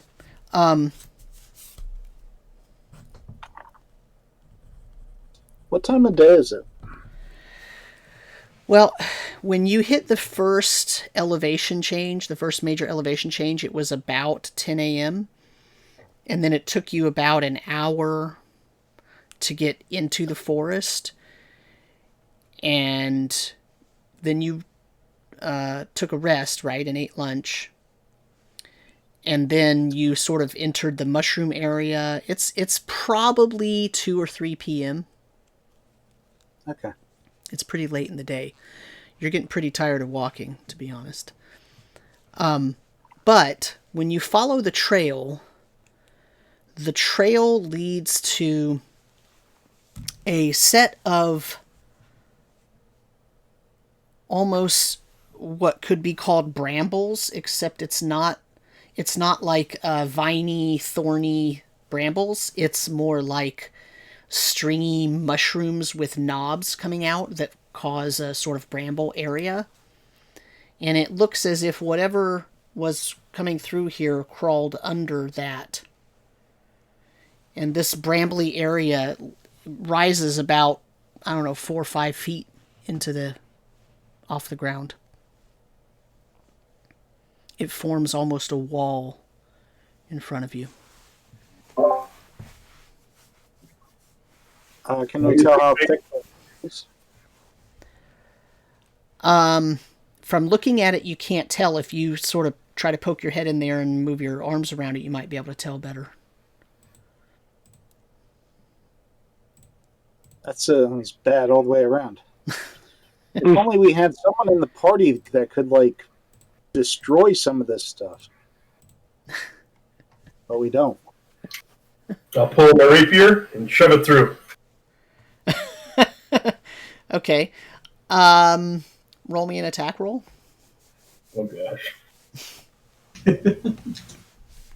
Holy crap, I rolled a 20. I don't really need 20. Well, you spent some time sharpening your rapier today, last night or this morning when you were preparing. And so it's razor sharp, and it lops off a big chunk of it. And as that piece falls out, you see that this sort of brambly, weird mushroom wall is about 1.5 feet thick. It makes a large sort of half-moon shape in front of you that's maybe, all told, maybe 400 feet long. And so when the hole comes out of it, you can kind of look through and you could see the curves of it on each side if you look through the hole. And also, when you look through the hole, you see a really enormous mushroom in the center, a few dozen feet away from where you are. The chunk I cut out, I'm going to grab with my hand, toss it at Jake, and say, there you go. Keep going. Have some mushroom. After you, sir. Keep going. Lead on. Yes. I'll cut an opening and say, there you go, Jake. Feel free. Or Burnie. Oh, we should have Burnie with the axe. It's been awesome. I think Half the time. I think we lost Burnie. That's why we were going to get Burnie. All right, so let's push our way through. Okay. Who wants to go first? Seriously. Oh. There it is. Through first? Why not? I'm going to push Burnie through first.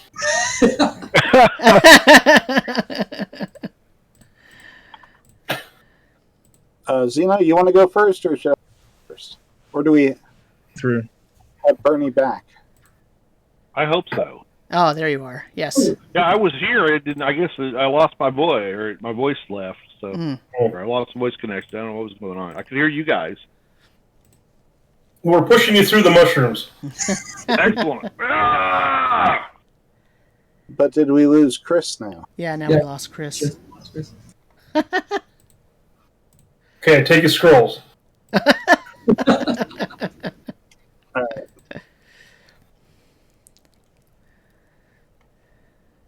So, All right, so Burnie, you wanna lead us into this?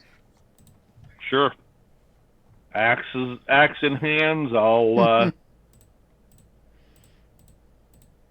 move forward cautiously, slowly, watching in front of me for any pitfalls or trips, things of that nature. Guys, we're going to have to get used to our way of doing things. Caution? So caution to the wind. It's Jake's motto. So, sorry, what's Burnie doing? I'm moving forward, Okay. little cautiously, looking ahead, making sure there's not anything I'm stepping into or going to be tripped by. Okay. Kind of looking, making sure there's nothing flying up and at us, and gonna start heading for that mushroom. You don't see anything that looks dangerous, but what you do see are these sort of small, probably 1 foot in diameter, circular, they almost look like hats. They're sort of these half circle, almost a hat you could put on your head. You see one of them every few feet as you are walking through and keeping an eye on the big mushroom. You see these weird sort of half circle, circular, hollowed out things on the ground. What's our order behind Burnie? Okay. Are Yeah. they moving, or they appear to be inanimate, finished things? Huh? They are not moving. But yeah, Okay. what's the marching order here? So we've got Burnie first. You want me to be behind Burnie? Sure. Yeah. Okay, I'll be next. So I can tell Burnie, hey, that's those centipede type things we found before. Yeah. Aha. And Leanise will go behind. Go third. Okay. Burt will tag on next, going in fourth. And then Zeno, then Jake, or who's in the back? Doesn't matter. Which do you want, Zeno? I'll take the back. All right. Okay. Okay. There, Jake, you're in healing position. Yeah, so they are definitely those little half a centipede pieces. So for Burnie, the last place that they were at, they found these weird sort of 1 foot in diameter pieces of centipede carapace that have been hollowed out and kind of dried out, but the legs, there were 2 legs still attached. And that's pretty much what you're seeing now. They're they're either black or very dark red, but these don't have the legs attached. Rekmit will try to pick one up and see if it looks like they've been carved out or if it's just been rotted. Looks like it's just been rotted. Okay.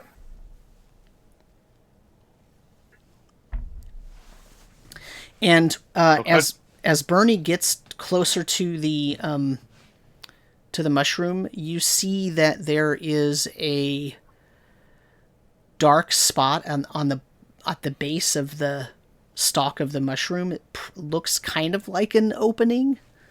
It's probably about 4 feet high.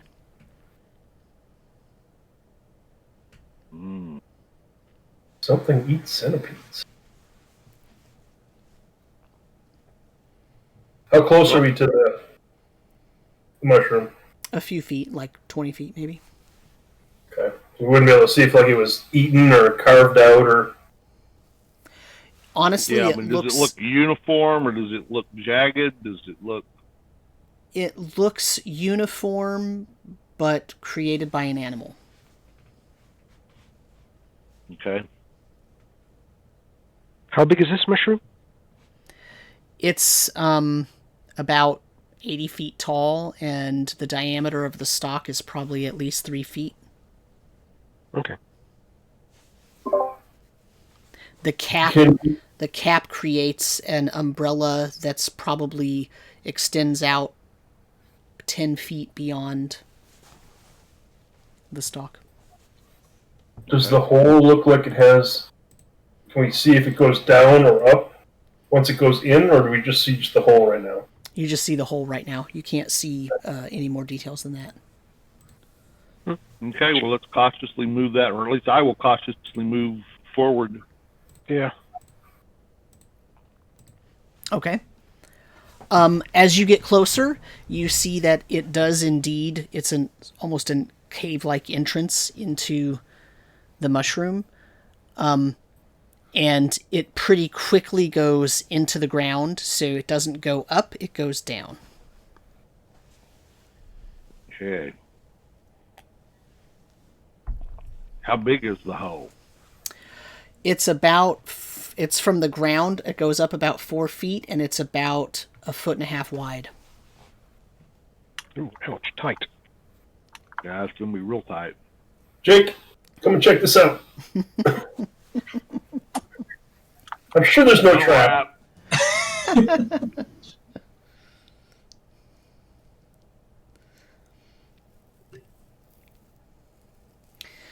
Okay. The ground here smells very pungent, like almost like a skunk, like skunk odor. Okay. Oh. Do we want to investigate, or do we want to move on? We should investigate. Cause Well, I think it's if worth we- investigating. It just seems a little dangerous. Are there any Yeah, more large I mean, so the whole- mushrooms in this area? Yeah, so you're in a whole forest of mushrooms. It's just that this is the biggest one. Okay. All right. I was cautious for once. Now let's go. Let's check it out. I have a feeling we're going to have to make the opening a little bigger, at least. Does it look like once it gets to the ground, it widens out at all? Because the 1.5 is going to be too tight for us to get through. Yeah, no, once it goes into the ground, it's almost like a 5 foot in diameter. It's just hard to see because it's so dark in there. Mm-hmm. Oh, okay. Leanise will light a torch. Okay, yeah, let's throw a little light in there and... Does it look like we can squeeze ourselves in, or will we have to open up the opening a little bit wider? You can probably all squeeze in one at a time. You might damage the outer edges of the opening, but you're probably not going to damage the mushroom as a whole by doing that. Is it an edible mushroom or a poisonous mushroom? Good question. It's edible. Well, I'm going to cut a little bit off then. Just easier for us to get in. Mm-hmm. Do you eat it? You cut a piece off and eat it, or you save it for later? I will cut a piece off, and I will eat a portion that's not exactly where the thing would have slid through. Okay. So go a couple meters in and cut that out, because whatever would have brushed against it, I don't want to, Right. Like fresh cat. It tastes like skunk smell. Ooh. I'll do a little shake and go, oh, that's got some flavor to it. It's like that good blue cheese you get, And I cut off some more. I'm gonna fry some. I'm gonna cook some, smoke some of this. So Okay, well, so you, I think Burnie threw a torch down, right, down the hole. I said, let's do that. I'll get a torch ready. I'll light it. I'm going to ask someone to hold my axe. I'm going to get hand axe out. And I'm going to kind of look down in there and toss the torch a ways in. Then I'm going to try to get down in there, going head first. Okay. So, roll me a dexterity siege check, please. Okay. And seeing as he tries to hand the axe back to the person behind him, I try to grab it. It's like, whoa! Oh boy! So you throw the torch in, and you have this thought that you're going to throw it in. It's going to go down a few feet, and it's going to land, and it's going to illuminate the area, so you can crawl down. But when you toss it in, it goes directly down the center of the hole. And all you see as the flames go by, as it goes down this hole, is that it's a tubular kind of tunnel into the ground, and it has slight undulations in it. So it's got sort of slight bumps. It's not completely smooth. But the torch just it goes down, and it curves a little bit, and it keeps going down, and then your light is gone. You can't see anymore. Does he see a glow? Nope, the torch slides down far enough into the tunnel that you don't see any light anymore. So it had to go at least, a torch illuminates... 30 feet, 20 feet? Can't remember. A torch is viewable distance of 40 feet if it's dark outside. But because it's light outside around you, but it's dark inside... You would be able to maybe see the 40 feet because you'd see the big contrast, but it's gone at least 40 feet because you don't see anything. You also notice that the sides of the tunnel are a little bit slick. They're like mud.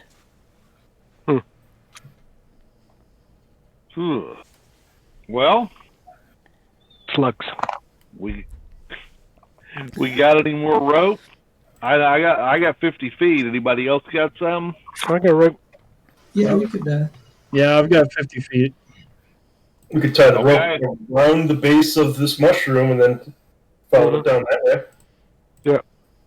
Yep. Not a bad idea. Okay. And so I will secure my my big axe and get hold of the rope and start to descend, feet first. Okay. And so you're going to all follow the same marching order, or are you going to wait for him to go down and report back? You can wait. I'm going to follow the same marching order. Yeah, we can.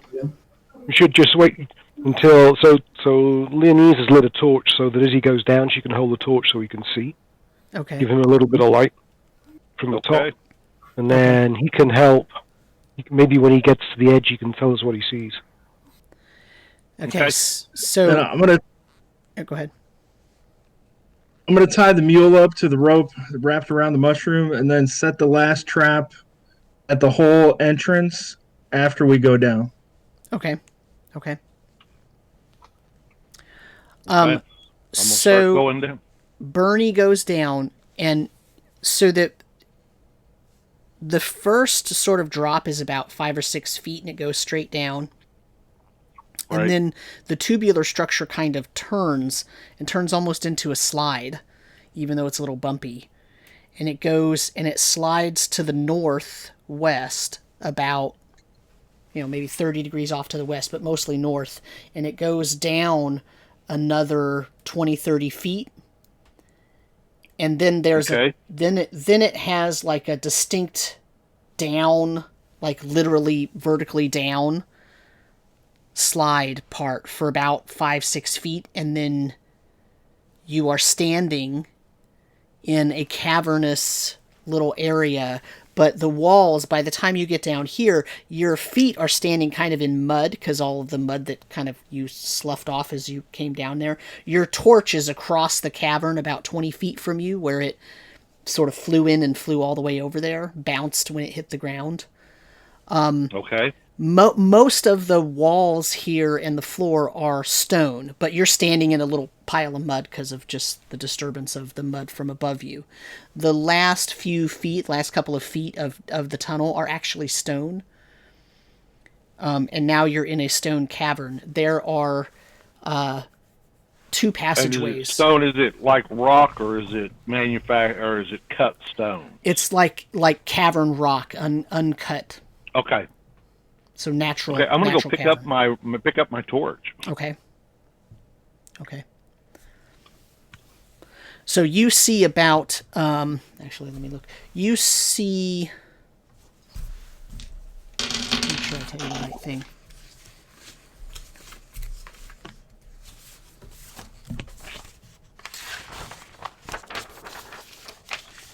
Oh, you see there is one exit from this tunnel, from this chamber where you're at, and it goes off to the north. Okay.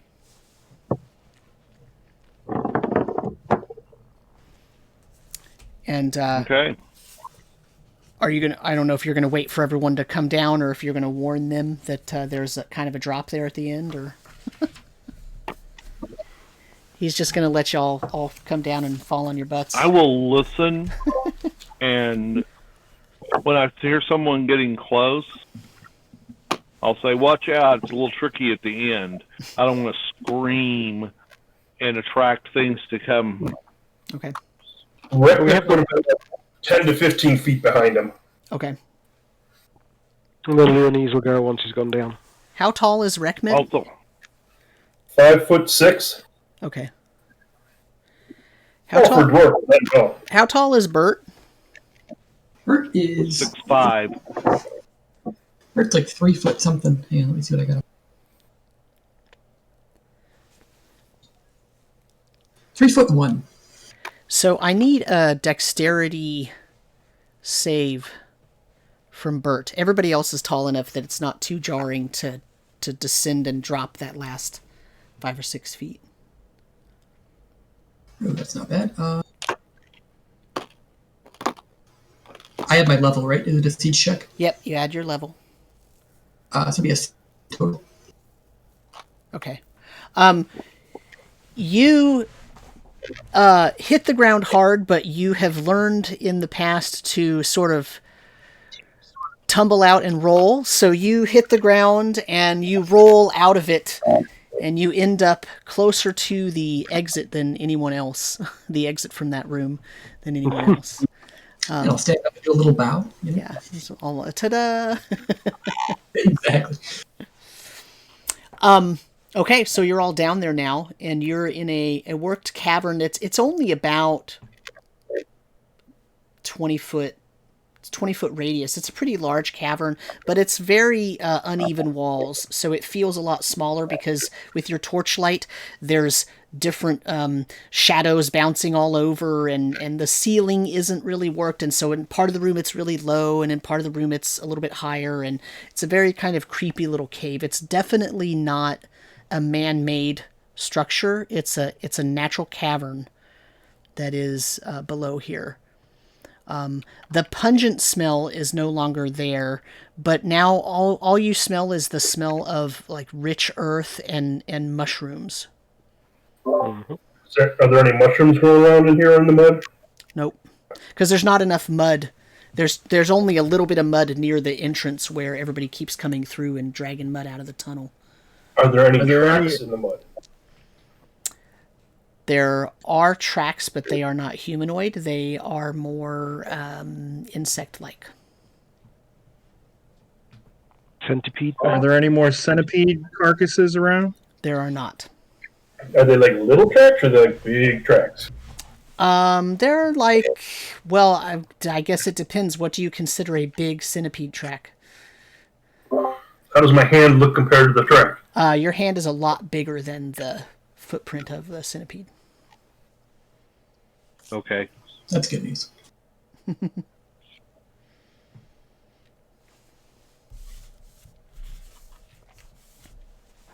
So if there's nothing in the room, we should probably head through the entrance to the north. Yeah. We have torchlight. Without caution.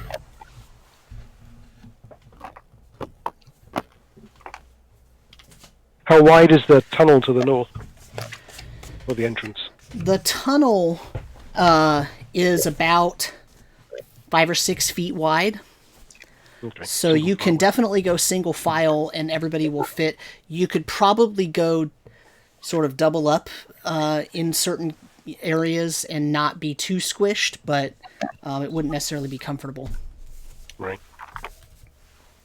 Rekmit will not double up. Yeah. Could I? Will I be able to use my big axe in here, or will I need to go to a small axe? In the tunnel, probably a small one. But if there are any rooms like the last one you were in, definitely the big one is probably fine. Okay. So I'll leave the big axe strapped to my back, and I'm gonna torch in one hand axe in the other. Okay. You travel down or through the cavern about 60 feet to the north, and it curves slightly to the west again. You're not ever going directly west, but there's a kind of slight curve. Definitely Rekmit realizes immediately that is occurring. The rest of you, maybe not. You approach an area that it opens out from the pathway that you're in, the passageway, into a sort of smallish chamber that is about 25 feet by 25 feet. It has 4 exits. The one that you're entering, and then 2 sort of to the north and 1 to the south. And directly in the middle of the chamber is a statue of a dwarf. And the statue is looking down at its hands and feet, and its arms are broken off. So I guess it's looking down at where its hands would have been if its arms were intact. Okay.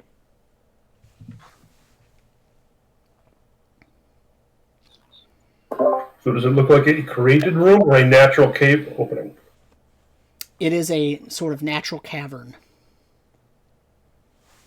So let's go to a map where we can draw. Is it a, when the dwarf was, I'll say first placed here, was it is it a sad-looking dwarf, or is it contemplative? What the facial features of it, or are we not close enough yet? I have assumed that you are not close enough. Okay.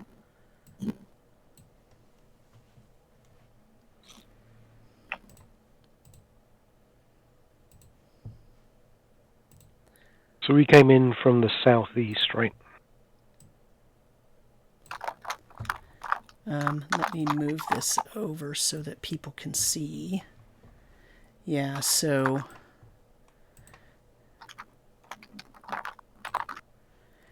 Yeah, so you came in here from...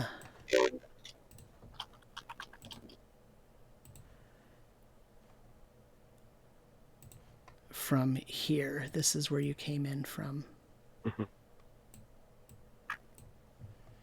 And this blue dot here, let me fix that blue dot there. That blue dot is the statue. And to answer the question, as you get closer to the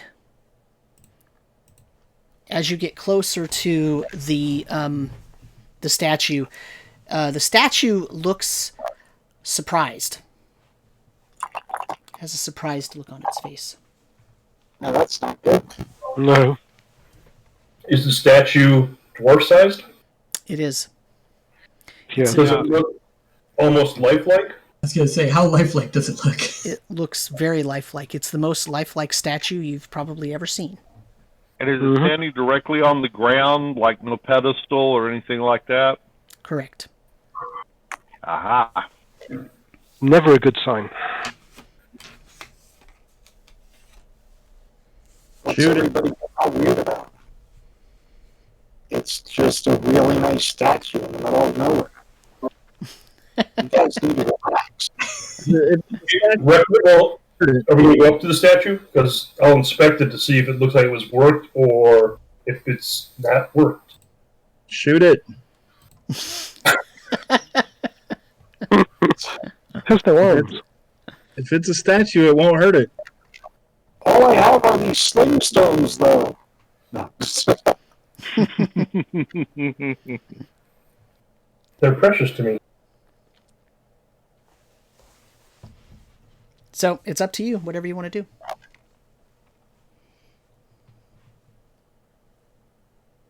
do. Which way is it facing? Towards us? It is facing as if it's looking at this passageway.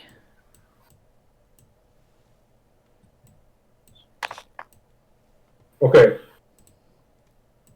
I will approach the statue and make sure I'm not looking into any of the hallways. Yes.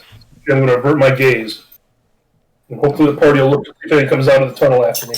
I want to go check the statue out. See if it's been worked or if it looks like it's something frozen in place. Roll me an intelligence check. Oh, why has it got to be intelligence? Because that's your eidetic memory. That's only an 8. So the thing is that you know worked stone. And this doesn't look like worked stone.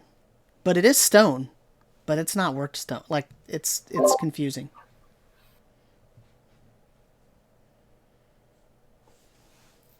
This is not a carved statue, gentlemen, or party. I don't know what it is, but this wasn't made by even craftsmen of my kind's ability.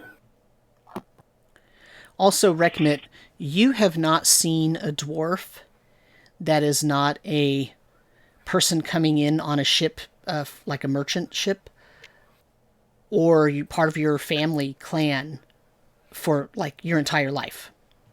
That is true. And this person is definitely not a dwarf that you recognize.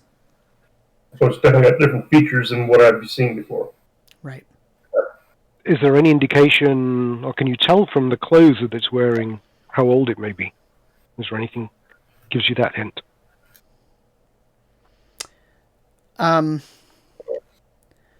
Not really. It looks like that it's got some fashioned like chainmail armor. And it's not holding a weapon, but the broken stone on the ground where part of one of its arms is looks maybe like it had a sword. The But there is no weapon in what would have been the remnants of the arm or hand? Correct. It looks like it maybe just broke off. When you look at it, you could tell that its arms are broken, and you can see that part of them are on the ground, but not the entirety of them. Some of it's missing. So if you were to have some kind of fancy glue that you could put it all back together, it would still not be whole, in other words. So you had something that somebody wanted.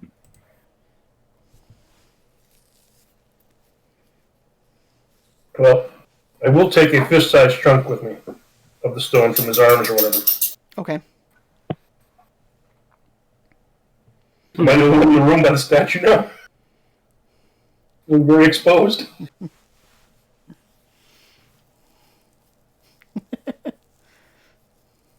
So I was looking down the northeast passage. Yeah, does anyone want to go that way or avoid that way?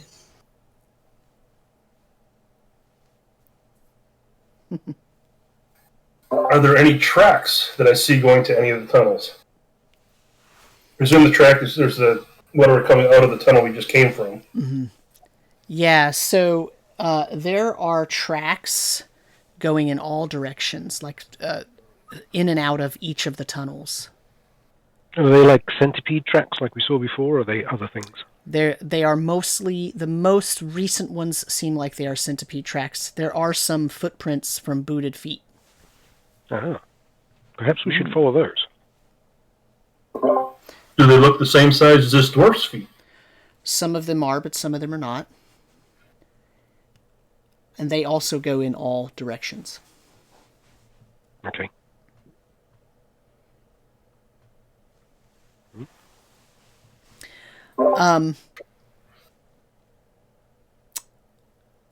So did anybody else investigate the statue? Or was it just Rekmit? Leanise didn't. It's like, it's a statue, it's stone. Don't know anything about that. Okay.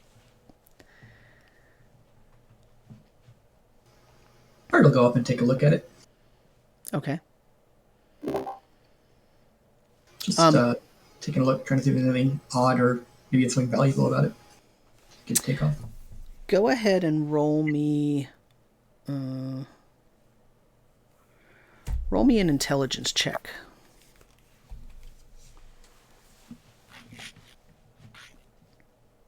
Uh, 12.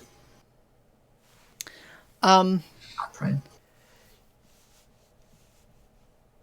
You don't notice anything weird with the statue. I mean, other than just the stuff that Rekmit already noticed. But what you see on the wall behind Rekmit is something odd. You see what looks like right here. That's hard to see, but whoops. What looks like something written on the wall where I put that green X. Yeah, I'll go ahead and take a look at it, see if I can read what it says. What languages do you speak?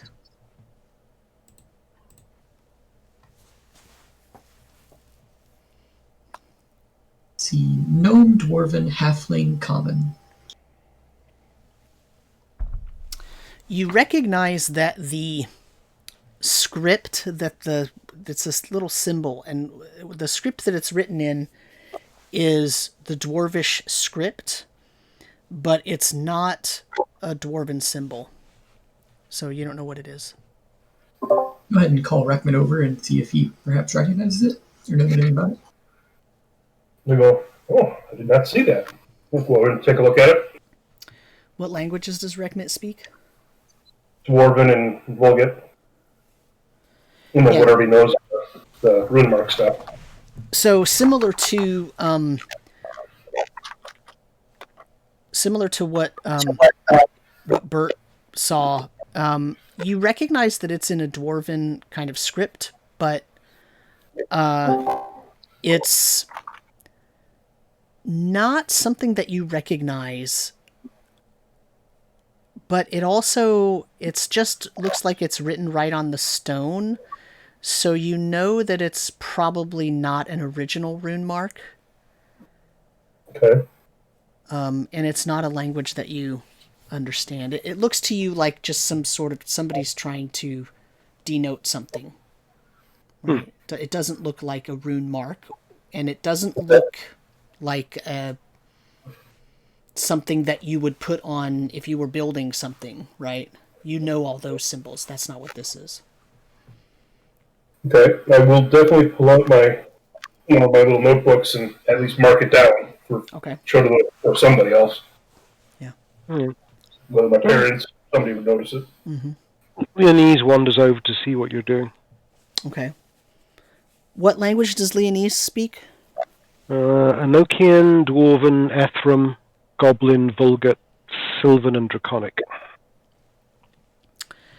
So while the symbol is in Dwarven script, it looks very similar to a Sylvan warding symbol that you know about. Ah.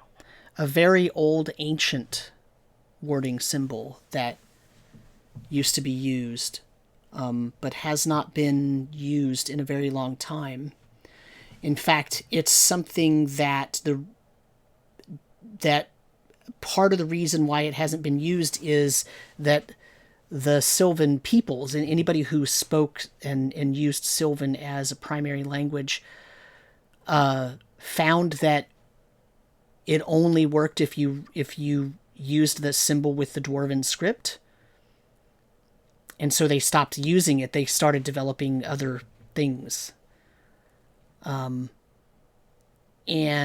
that worries you because you know that the only time that has ever happened is when things have to do with the language of creation and the dwarves trying to note down all of the language of creation and learn how to use it. Do I know what it actually means? You can roll an intelligence check.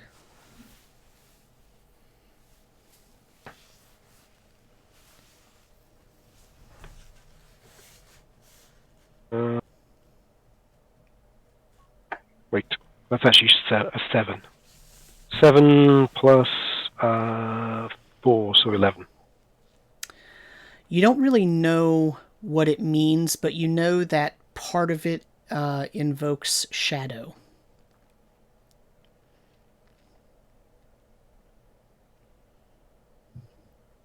And you see Rekmit madly looking through his books.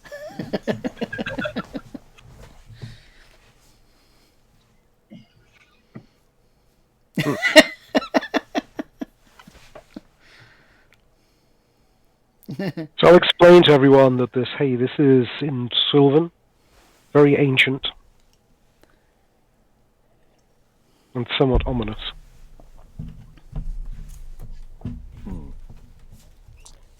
So, does the runes look about the same time as the dwarf was here, or, is the dwarf newer than the runes? Is there any dust on things? You sound like a robot. I don't know if your audio went weird or something. Yeah, I just had to reconnect. Discord does that sometimes. Yeah. Discord's been all fussy tonight, huh? Yep. Yeah, it really has. Yep. How's that? Is that better? Perfect. That's better. Yep. Yeah, that's good. All right. So can we tell which is older, the runes or the dwarf? Was there a lot of dust on the dwarf? Any mold growing on it? Footsteps leading up to it? There is no indication that the dwarf had any acknowledgement of the rune at all. Okay. Can I tell how long ago it may have been put on the wall? You can investigate it further if you want to get closer and really look at it. I will get closer and really look at it, but I won't touch it. Okay. That could trigger something. Roll me a charisma check. 16 plus 2 is an 18. This has been here for a very long time. Like, probably hundreds of years. The problem with it is, though, that it looks to you like there's been some sort of erosion or something in this cave that makes the symbol not work correctly. Okay. Right? Now, Leanise thought that was maybe because the Sylvan language didn't translate well using the Dwarven symbols, which also may be true, but you're thinking more so now that maybe it's just drawn on there wrong. Or it was correct at first, but now maybe there was some kind of erosion of some sort in this cavern. But the erosion itself would have broken whatever the rune would have done. If it was triggered by something, whatever it doesn't, it's not active anymore, but it's still carved there. Correct. When I make my copy of it, am I able to tell which parts were kind of degraded or not? You're going to have to go to your bigger library of marks and whatnot and take a look. Yeah, you can conjecture, like you can think to yourself, oh, that might be that, or there might be this piece that could fit there, but I'm going to go and do some research. Okay, got it. Yep. Thank you. Yep. All right, which way do we want to go, lads? All right. Hey, Samuel, so while all this statuing and rune inspecting was going on, Zeno climbed up to the top. He gave the mule a little pet, a little lovin', gave him a little something to chew on, grabbed the trap, and came back down. And I'm going to set this trap in one of the corridors wherever we don't go down. Okay. So then I guess that begs the question of which corridor does everyone want to go down? Let's go to the one on the right. Yeah, that's what I'm thinking. The one to the northeast here. So this one here. Whoops. Let me... And I'm going to set the trap up over here on this top left one. You're going to put the trap here? Okay. Right where the X is. Okay. And you're going to go down this one? Yep. Okay. Yes, sir. All right.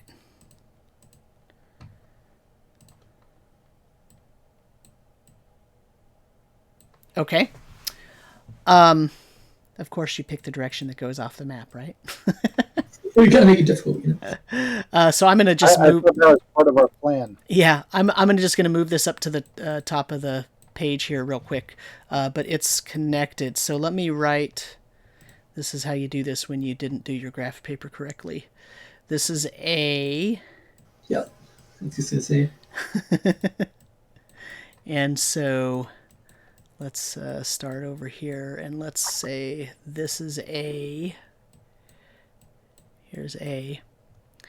And this pathway is going to come along like this. And it abruptly turns to the north here a little bit. And there is a flowing river right here. Maybe I should say stream, creek. It's not an enormous river or anything. It is a few feet across. And it is flowing in this direction.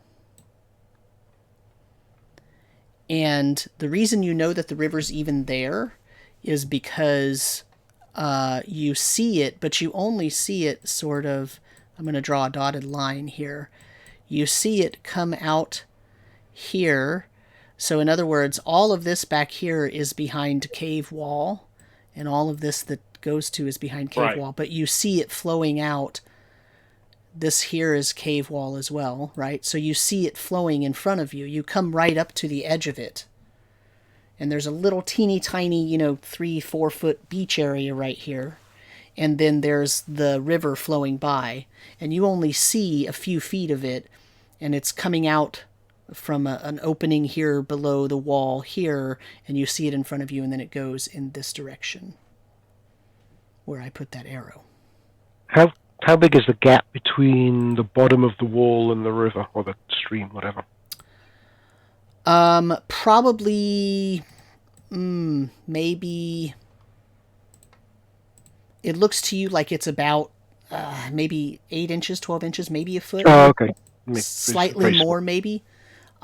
Somebody could go in there and swim under it, but I don't know if you think that's a good idea or not. But right. How deep is it? You can put something down in it to see. Well, I'll take my staff and see how deep it is and how fast it's moving.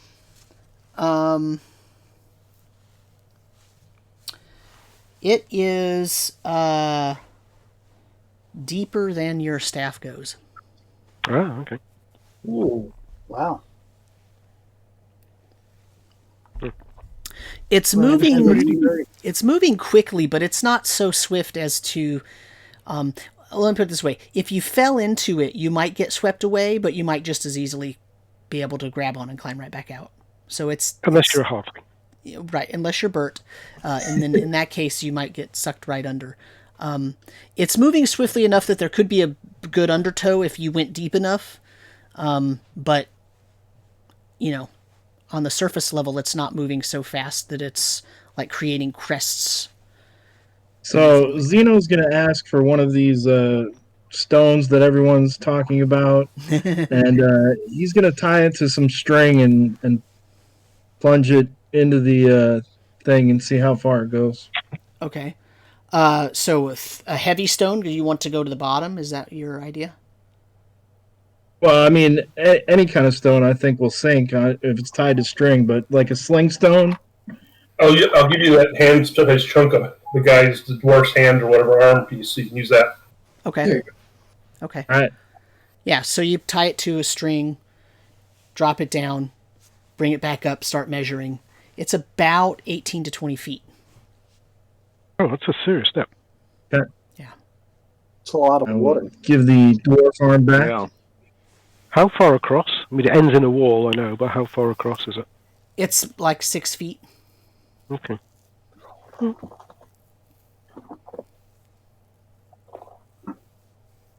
right, should we turn around and check it? Where we came? Yeah.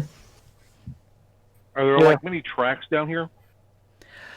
There are tracks that lead up to the edge of the water, and then tracks that go back in the other direction too. I thought you said, "Are there any traps down here?" I was thinking that is an awesome question. There's traps all over, in every direction. Sorry, go on with the tracks.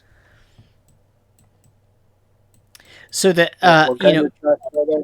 the tracks looks as if it's tracks of things going up to the water's edge, and then going back in the other direction. Okay, I'm going to ask that. So it looks like they've come here and then just turn around, as opposed to gone off and then new tracks have come in. All Right. Okay. That's enough to deter whatever comes through here. So do you guys want to go back and head southwest? Well, that's the question. We want to try and get across this, or we want to go back and check the easy routes first? Well, potentially.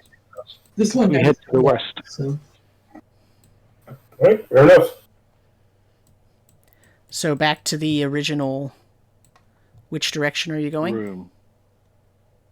Southwest? southwest, because we have the trap on the northwest one. So Sure.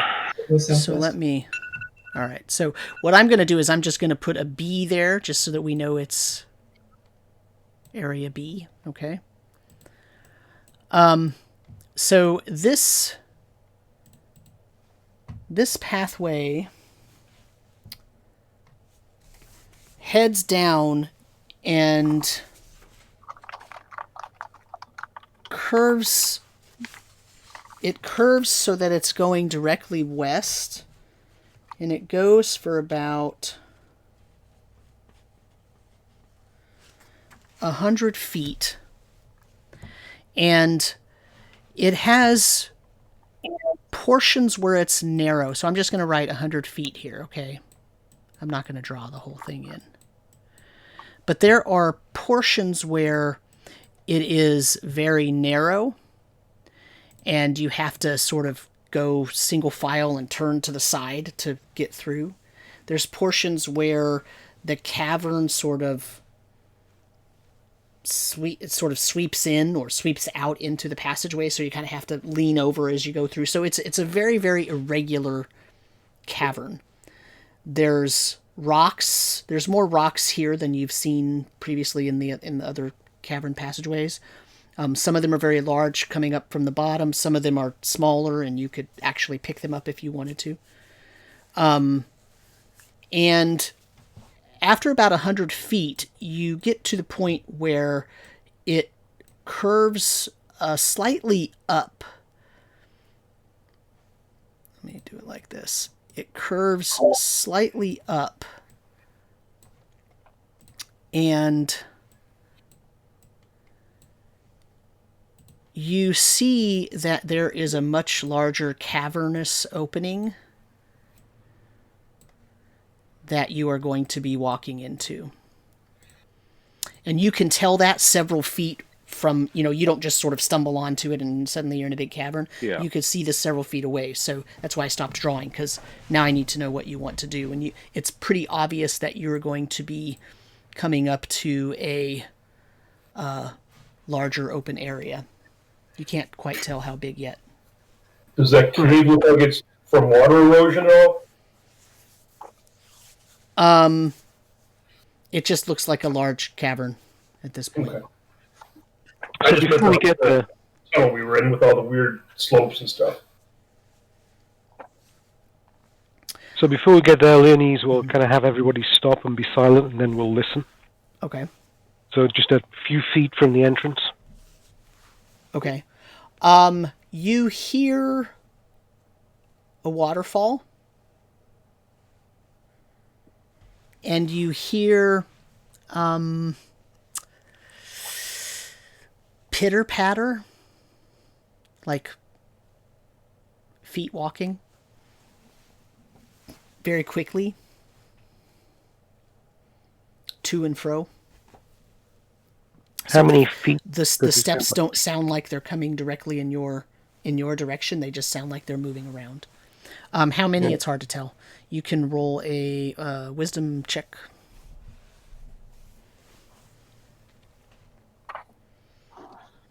That's a 15. Actually, 16 plus 1. And plus 2, so 17. You're not exactly sure how many, but it's multiple pairs. Okay. I'll stop and say, lots of feet, probably a centipede or something up ahead. Moving back and forth or around in the cavern. Does our burglar want to sneak ahead? Have we seen any tracks on the walls or on the ceiling? Not that you've noticed, no. Okay. I could sneak ahead, but I'm a little worried if it's a centipede. It might sense me coming, like through my footfalls, whether I'm quiet or not. Bugs normally do like vibration things, don't they? So, but I could try it if you guys want. So that would just go up to the thing.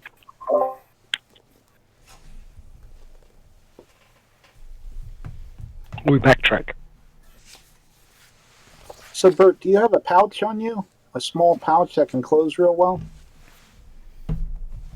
Yeah, I got a belt pouch that's pretty secure. Okay. Could I have one of your sling stones? Yeah. I cast light upon it. It'll be good for 10 minutes. And I hand it back to you and tell you to put it in your belt pads. All right, I'll put it in and seal it up, yeah? That way, if you need to hide light, you can hide it. You can get all Bilbo Baggins up there. That's a good idea. And if not, you can shoot it with your sling. Be like a tracer. Yeah, just fling it out. Yeah. I mean, granted, we're all walking with, well, some of us are walking with torches, but Yes, we sometimes are. just seeing the silhouette of your opponent works well. So are you going to try to sneak up there, or are you just going to walk up there? Yeah, go on. I'll try to sneak up there first. Okay. So go ahead and give me a... you're going to want to give me a hide check, which is a dex check for you. Ooh, that's a 2 on the die. I mean, that's perfect. You are so quiet, Yeah. no one can hear you.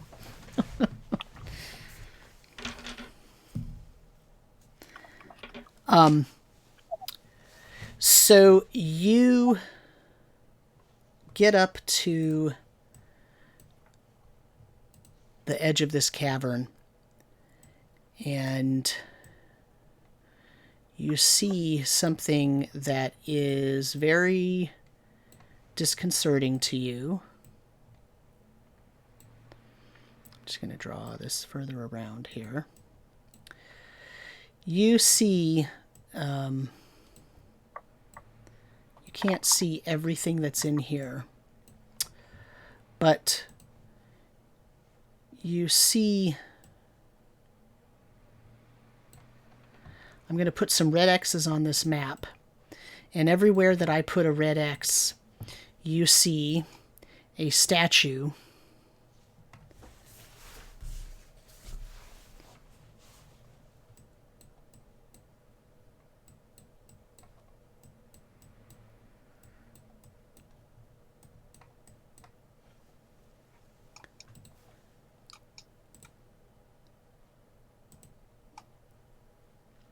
and then just slightly beyond the statue here, this farthest statue, you see a sort of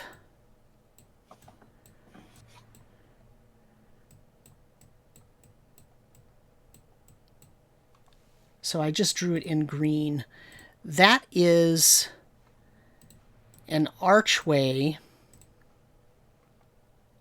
across the cavern. Okay, so let me orient you to this. What Burt can see right now is a large cavern that's probably 60 feet across.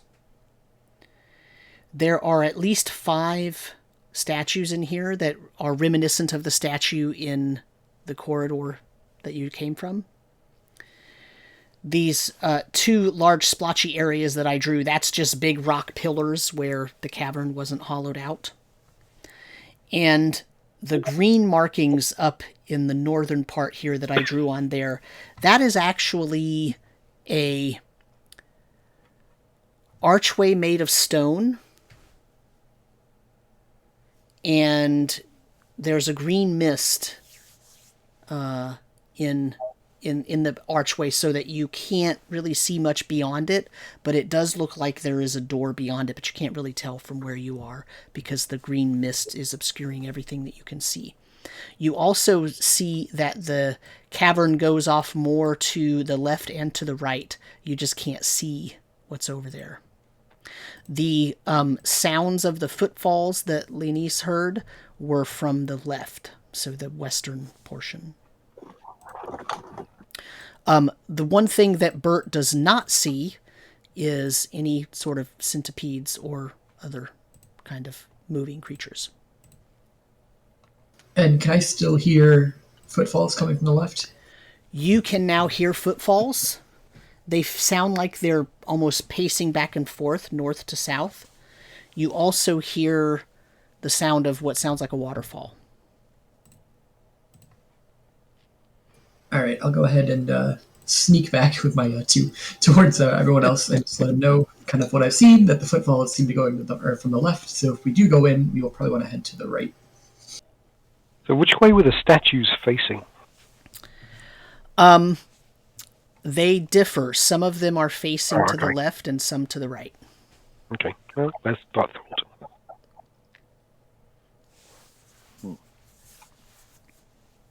I definitely would like to check out that archway and the green door. I think that seems worth looking at.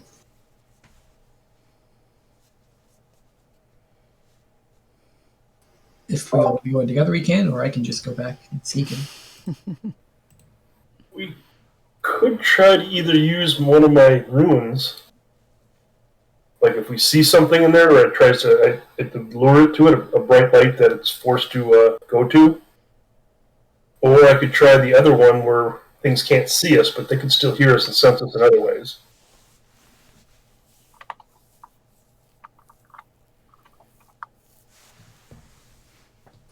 Could you put the rune that lures them onto like a sling bullet, and we could sling it, and then see if it kind of maybe comes towards us, but we don't have to get too close to where it's coming towards? Well, essentially, I would this big chunk of rock I have, I figure I could inscribe the rune upon that and throw it over there. Yeah. And everything within about a 50-footish radius is attracted to it. If we see something coming towards us, because obviously if there's more of these statues, this is not natural. There's something that's causing, I think, causing things to become stone. I don't know how that works. I've never heard of such a thing, but except maybe in tales. The scary young little dwarflings.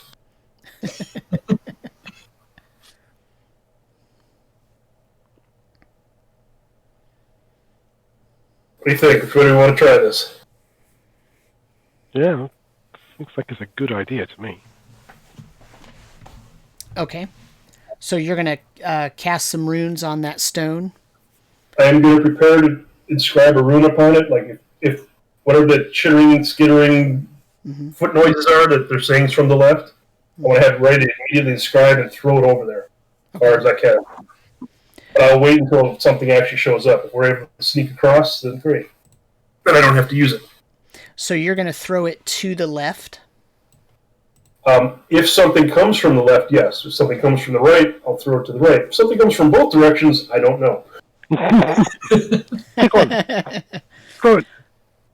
Okay, so you're going to go out into the cavern then, is what you're saying?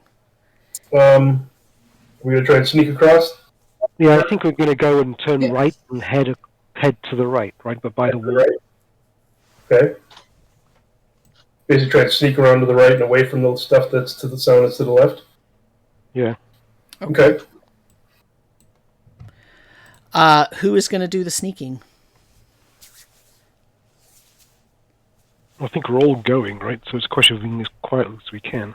Okay. Well, the question would be is, do we want Burt to be in front sneaking and letting us know as we stumble and bumble our way behind him about 10 feet or so? Maybe. I'm thinking I might go like kind of closest to this left edge so I can keep an eye out on something. And I'll be kind of quiet.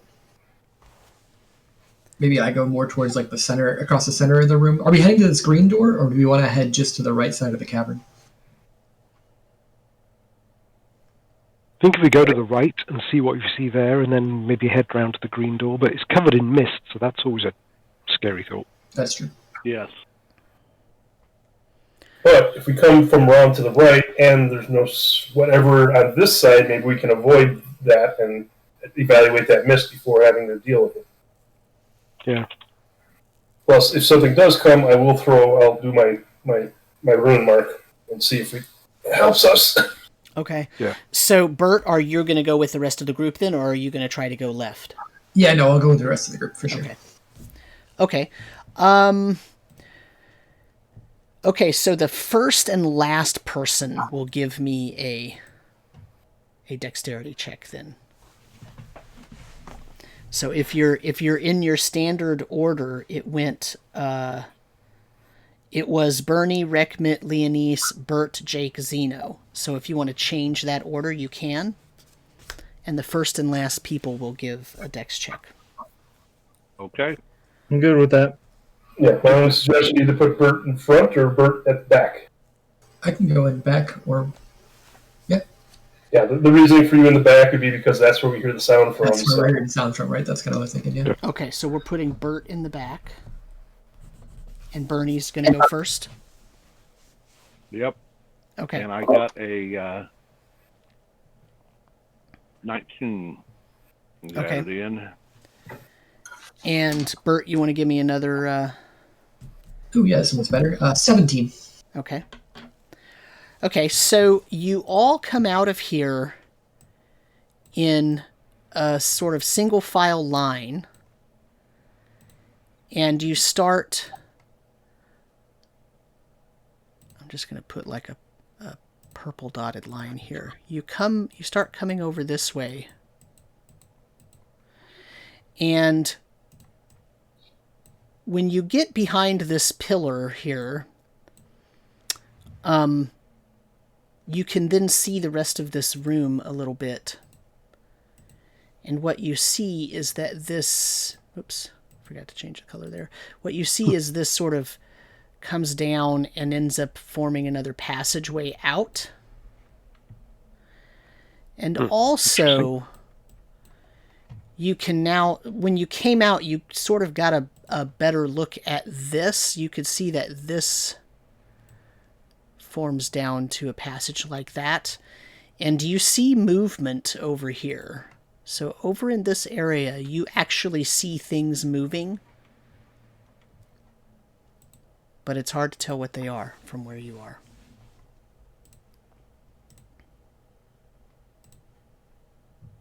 Well, do we want to go and see if that passageway connects back up with the other one? Are we able to see what this statue looks like? That statue is a...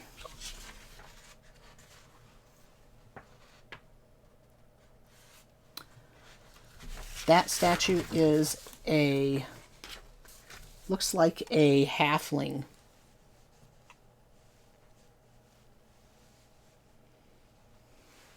Okay. A little halfling woman.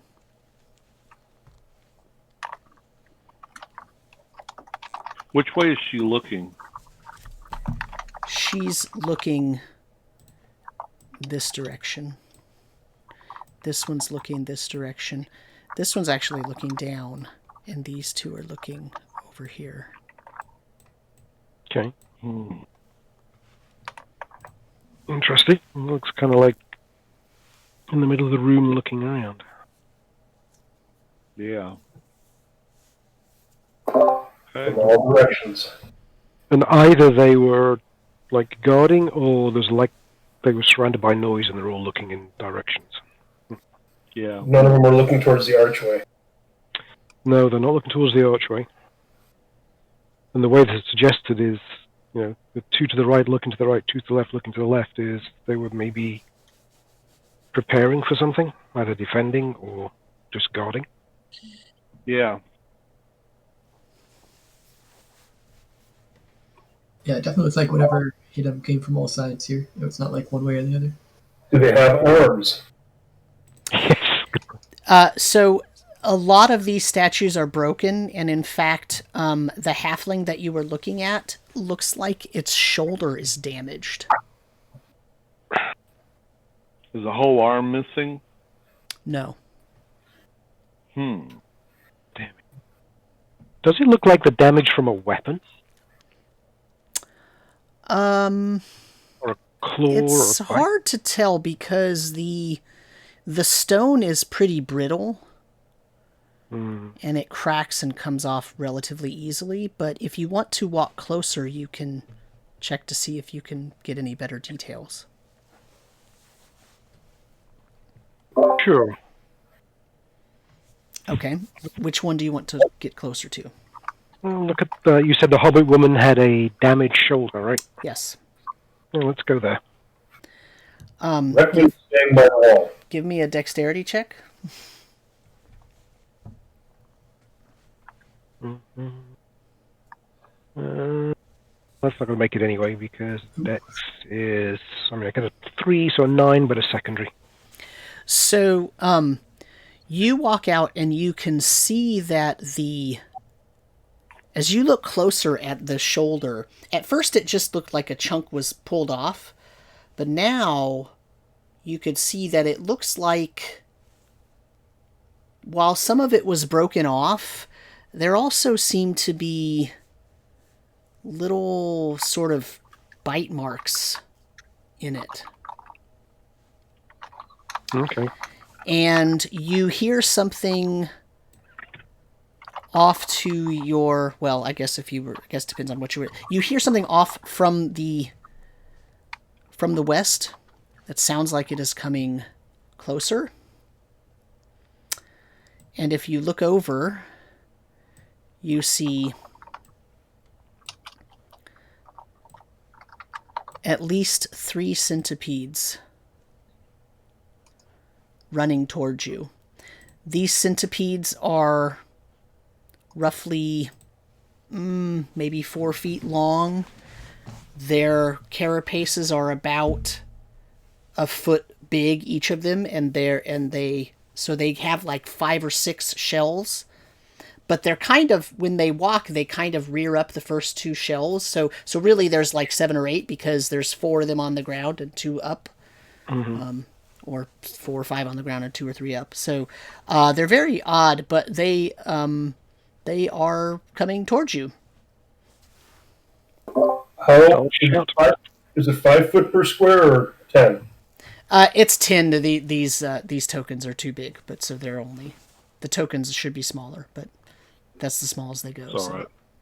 Okay, I am going to do my rune of luring, or the lure rune on the stone, and I'm going to toss it over there at him. Okay. Roll me a dexterity check. Oh, God. Yeah, you got this. Yeah, no, I don't. That's an 8. So the rune hits this pillar right here and kind of bounces back over this way, but the centipedes do go after it, and they're kind of hoarding around it. But then that allows you to see that there is an even bigger centipede behind them coming through.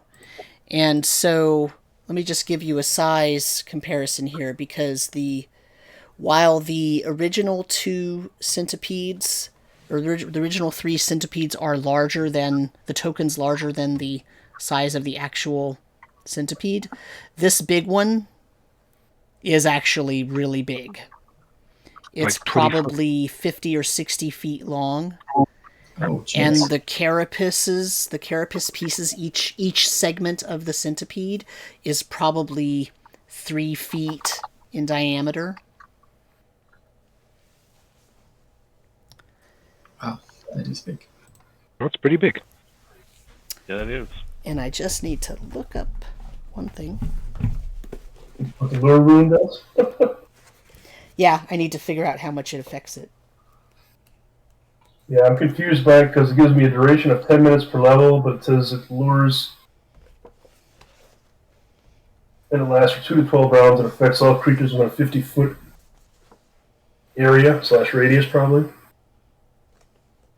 Equivalent of 10 torches in brightness. But yeah, you'll have to read through that. I know there's a wisdom saving throw at some point. Yeah. Successful wisdom saving throw will be drawn towards it.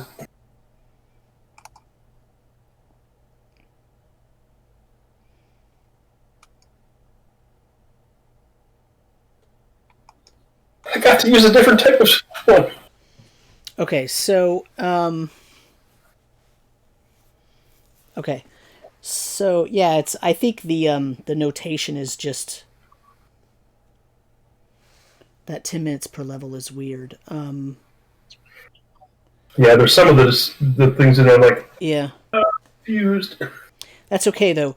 So they're going to. So the little ones are completely enraptured. They totally fell for it. They don't even get the wisdom save. The big daddy, he's going to get a wisdom save. Yeah, just make What does this cause? What's that? What does this cause? They end up getting enraptured and sort of almost hypnotized by the light, so they stay around it and they kind of can't move as long as they fail their wisdom check. However, if you attack them, jostle them, or interrupt their focus on the item, they get to make another wisdom save automatically with a bonus. Let me make the save for this guy. I will do it on the screen here. Let's see. That is a wisdom save. So, I rolled a 20. I'm pretty sure that makes it. Yeah, so that's going to make it. So, the big one does not fall for the lure, but the little ones do.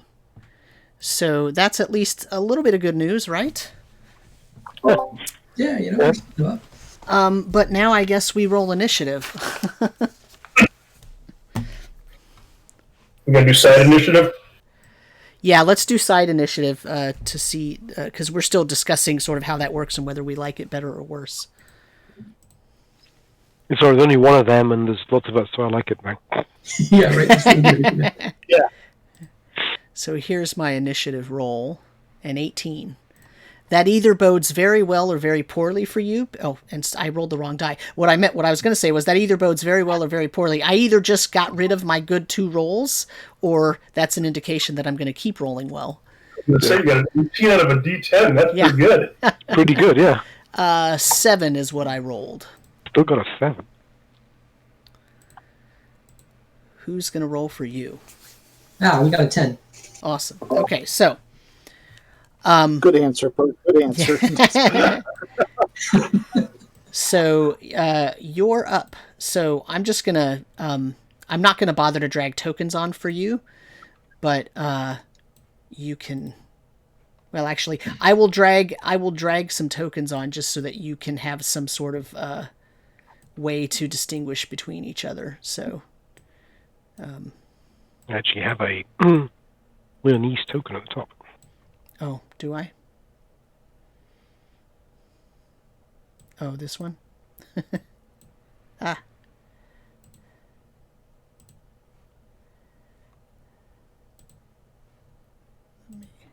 I'll be the fist. That does make sense. Okay, so...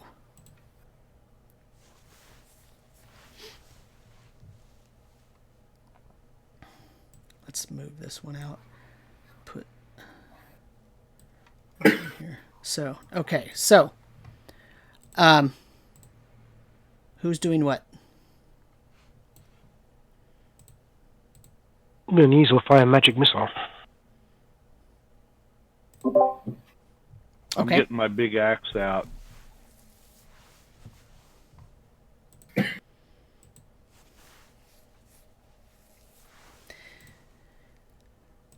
Well, I guess Alright, we'll try to sling at it. So if it's our turn, we all got to figure out what we're going to do and then say what we're going to do.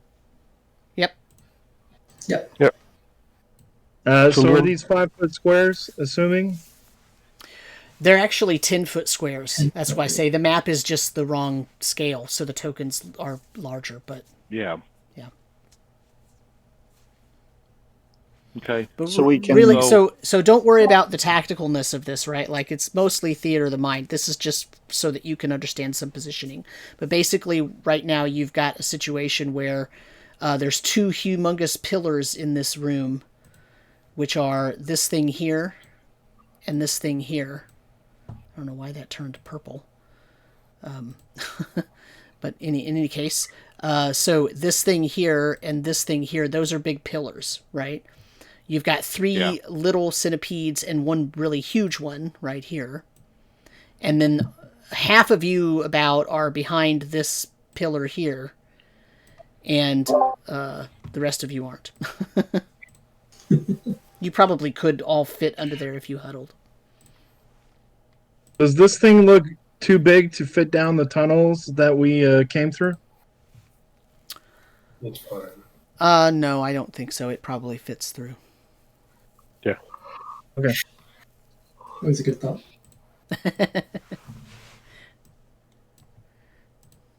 Alright, so we're doing like a... So who's going to go up and hit it? Well, Leanise is going to do magic We missiles. want to meet it out in the open? Leanise is taking, just a range shot. if anyone's going to go run up to it, then I'll put a rune of shielding on you. Otherwise, I will use my slingshot. I think we I'm gonna could try to. Go I'm gonna to try it, to but I'm stay. not going this round. I don't think. I've got to get my axe out. If I can move some this round, I would.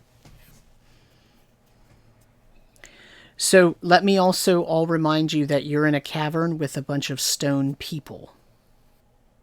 Yes. Yes. Do not look at it too closely. Or don't get touched by it. Or don't get. Or Yeah, bitten. that It is bitten. bite mark kind of. It could be the poison. A poison kind of thing.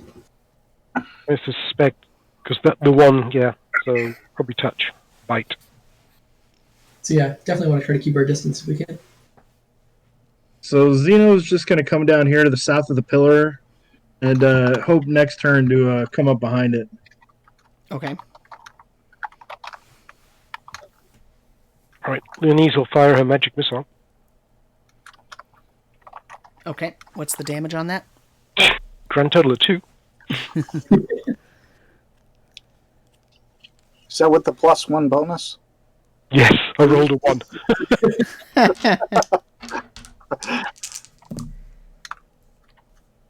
Okay, 1 magic missile gone. Okay. We'll come up to kind of like the northern side here and take a sling at it, or sling a stone at it.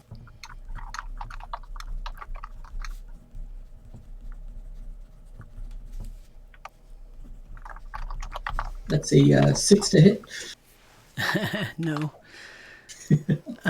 Nice try, though.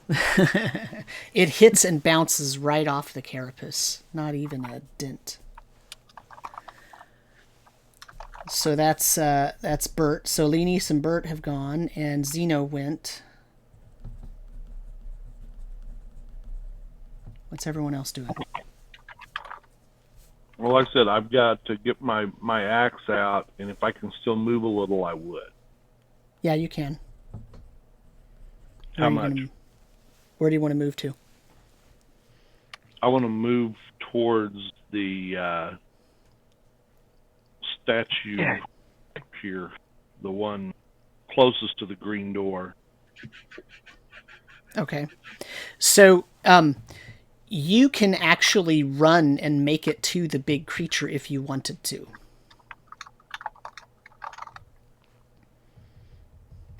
But you wouldn't be able to attack on this turn. No, I don't want to do that. Okay. So you're going to move like over here behind that statue? Yeah. Okay. So that's Burnie. Who's left?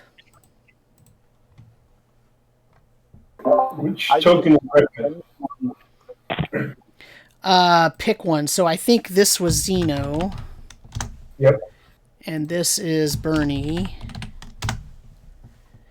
And this is Leanise. So, you're either a leaf, 2 swords, or a shield. That could be a leaf. That's good. I'll be the leaf. Oops. Put an R on there. Okay. Yeah, actually, I think I will stay behind Zeno to put a rune on him if he needs it next time. Okay. And that leaves Jake. I sent you mine.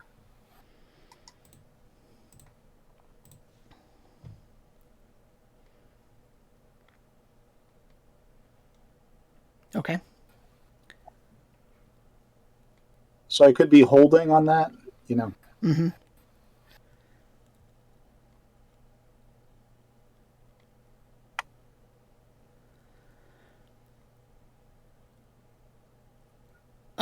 So you want the little creatures or no? I do not want the little creatures. Okay. So it would have to move. Yeah. Okay. It is going to do that probably. So I think that's all of you, correct? Yeah, 3, 6. Okay. So on its, are you going to move, Jake? This is your person right here.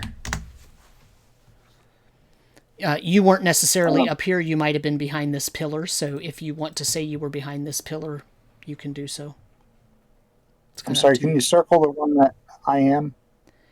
Yeah. You're The shield. You're this one. Oh, yeah. Yeah. Yeah, I may move ahead a square. Can we move and cast if we need to? Well, so because I just kind of threw the tokens on there, I'm kind of not married to the positioning here. So right, I'm not cool. like after your first turn, then I'll say, well, wait, you can't do like 12 things at once. But for the first turn, because I just threw them on there, it's fine. Understood. I will move ahead then a little bit. Okay. So on their turn, they're sort of almost like trying to crawl. They're almost making like a little ball of weird moving things because they're trying to envelop that light. They're so like focused on it. They're crawling around it and being very weird. And this thing moves. It's going to move to here. And it sort of rears up. And it just kind of scans the room as if it's looking around. But it doesn't do anything else at this point. But when it looks around, if you're looking at it, I need a Constitution saving throw from you. Is there a distance? Nope. Like a range of the gaze? I mean, are you talking about if we're looking directly at it, or if we just happen to be where we can see it at all? If you make eye contact with it, I just applied magic missile at it. So. Yeah, I slung at it. So I got a 15, but that is prime. okay. I was definitely not planning on that, so I was not looking at it. I got a 13, and that is a secondary. Okay. All right. It's time for initiative again.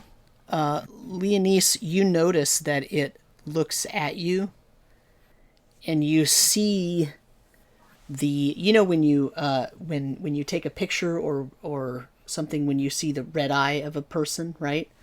Yeah. You see greenish yellow reflected in the torchlight around the room. And you see that it has stopped and it is staring at you. Oh, great. And time to roll initiative again. So I rolled an 8.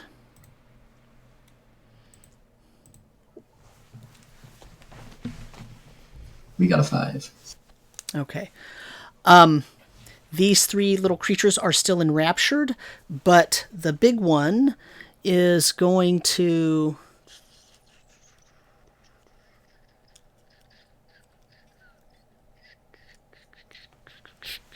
cast its gaze on Leanise.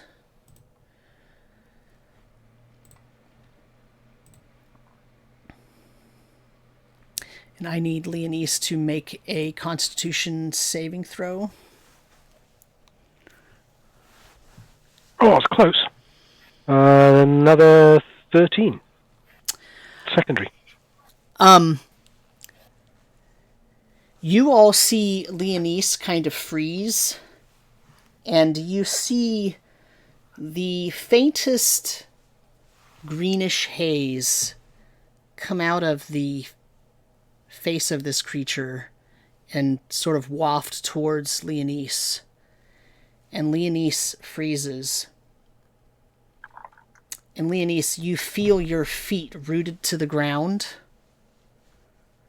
and you are unable to move your feet, at least, so you cannot make a movement action right now. Am I still... Oh, okay, just my feet. Just your feet right now. And then it is everyone else's turn. Okay. Okay. So Zeno is going to travel the 30 feet to get up to the creature, and he is going to charge at it. He's running and yelling, "Ah!" And he does the open palm strike. He kind of is looking at the body of the centipede as it's reared up, thinking there might be a soft pressure point right at one of the joints where the legs enter the body, and he goes up with the open palm strike, and then all of a sudden, as he's going, it just kind of slow motion. It goes, and he's going to try to open palm strike that sucker with the stunning shot. It's going to be an 18 total. Okay, that hits. For 4 points of damage. Okay. But the target is con save or target is stunned for 1d4 rounds. Okay, so... Oh, dude, what initiative?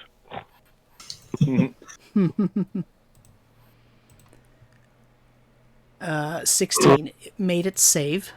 Maybe. So not stunned, but it is damaged. Okay. Try that. Okay.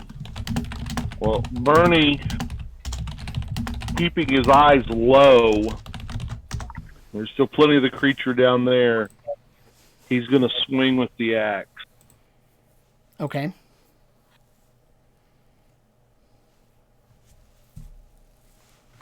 That would be a 19. That hits.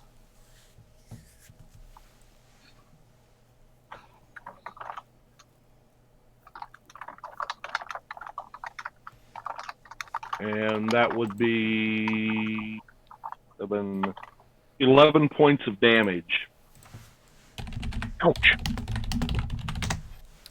Now, I think Burnie needs to move up a little bit. Sure. So the question is, do you move up to be in front of it, in between it and your partners, or do you move behind it? Because you could do either one with your movement rate.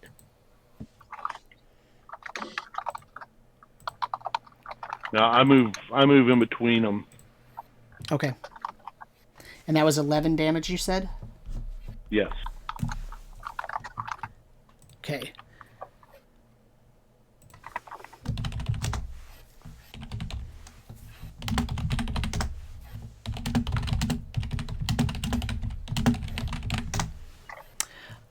Okay. Who's next? Leanise will fire another magic missile. Okay. You better. 3 points of damage. Okay.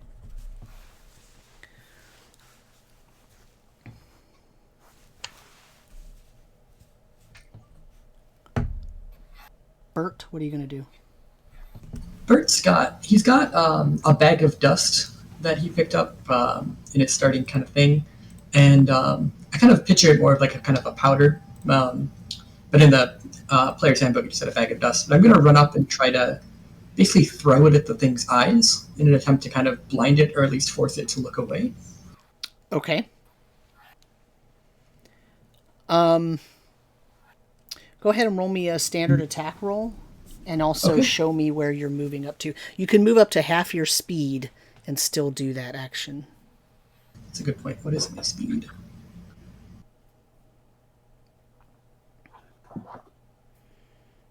Probably 20 or 25. Yeah. And we rolled a 19 on the attack. Okay. So this dust does fly in the face of the creature, and also all over Burnie and Zeno.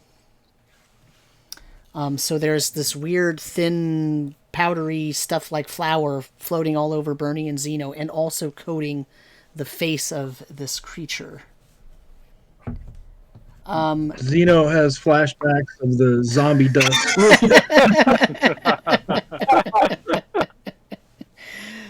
Well Well played. Jake, what are you going to do?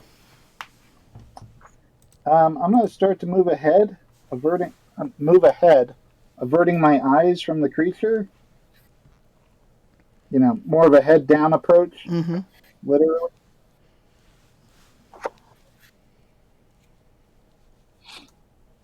Where are you going to go to? I think right here. Okay. Okay, and I think that's everyone. So... Except for Rek.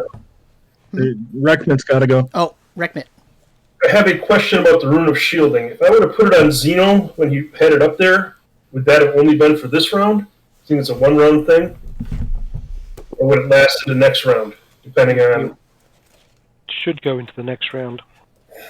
I think it's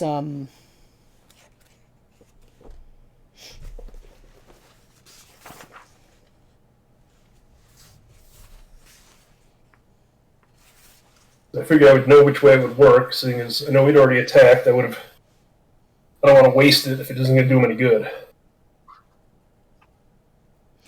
so basically it starts when you do it, when you take your action, and it ends when your action comes up the next time. So it all just depends on how the initiative would be then. Okay. Basically, yeah. So, I mean, that's kind of the easy way to track it. Really, technically speaking, what happens is, because combat's simultaneous, once you've decided that that's what you're going to do, it's kind of active, and it's active for the rest of the round, right? Yeah. Yeah, the thing is, it wouldn't do him any good. I wasn't going to do it. Okay, so I'm just going to move up there from 25 feet and keep my eyes to the ground. Okay. And I think then that it's initiative time again. Do I have to make another Constitution No. check? Because I definitely have to look it in the face to throw it back dust in the face. No, not until its turn. Okay. I rolled a 3. Who? So somebody else rolls this time since Burt failed last round? I say, Yeah. Well, I think that's how it works, right? that sounds about right. Go on, I'll roll. D10, right? Where's my Yep. D10? There we go. D10. Well, I failed. What'd you get? Oh no, maybe not. An 8. Yep, that's more than I got. So, it looked like a 2. I just realised. Yep. It's your last chance before... Yeah, exactly. So everybody So goes. So Zeno, seeing the creature shake off the stunning blow, is quite shocked. Not knowing that its stare is causing any kind of ill effects, he stares at it defiantly. Zeno's been training, smashing his fingers against boards and walls, strengthening them. Uh-huh. So he takes his fingers and he jams it, trying to get it in between the plates on its belly. Okay. With a stabbing finger strike.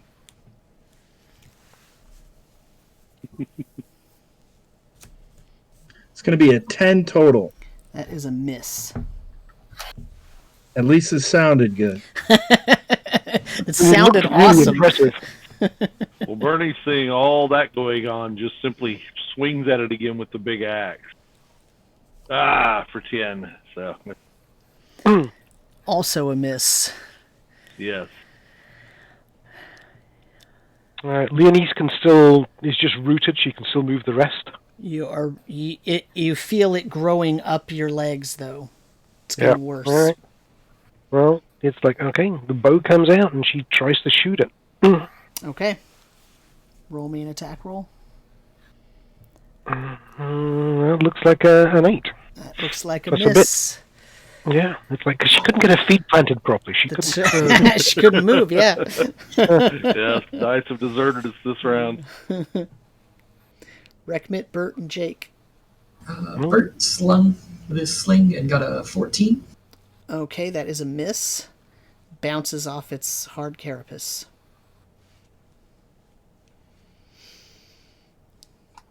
Jake will advance up and swing with the bastard sword. Man. And that's a miss with an 11. Yep, that is a miss. Rekmit. Forgot that we can actually move twice our speed, but I want to try and get over here as far as I can get. If I can get that far I want to, I'll use a full run. But What's your speed? 1, 2, 3, 4. 25. Yeah, you can get there with a full run, but you can't do anything else, and you take a hit to your AC. Okay, I will do it. Okay. And that's everyone. All right, well, initiative again. oh no, actually you won that one, so the creature gets to go. Okay. So, there are 6 of you. There's an easy way to resolve this. Number 5. The creature is going to attack Jake. Okay.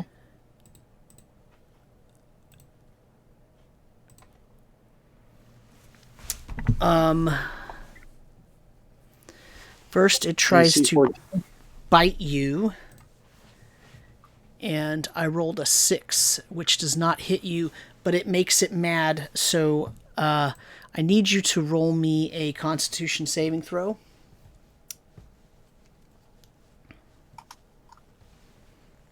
Hold on.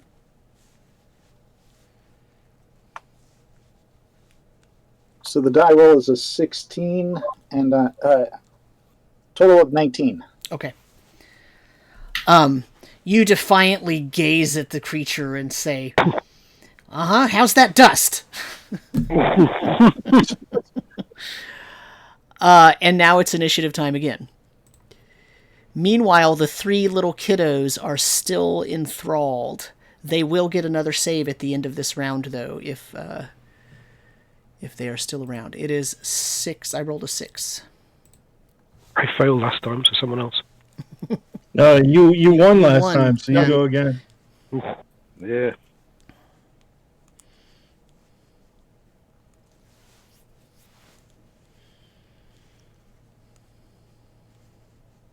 Who's rolling?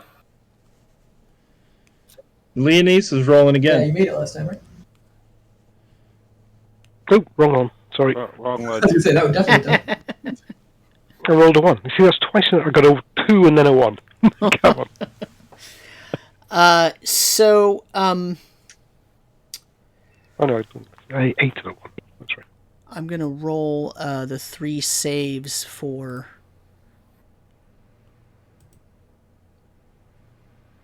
Nope. That one failed. That one failed. That one failed. Okay, so all 3 of the little ones failed their saves. They are still completely enthralled. And the big one is going to attack. Let's do that again. It's going to attack number 2, which happens to be Zeno. So, first it tries to bite you. It reaches down with its gaping maw, trying to take a bite out of you, and probably misses because that is a 14. I have an AC of 12. Oh, it hits you. It takes a bite out of your shoulder, and you take 4 damage. And I need you to make me a Constitution saving throw. Is this would Iron Body come into play? Yes, actually. So that is going to be 8 plus 3 is 11. Okay.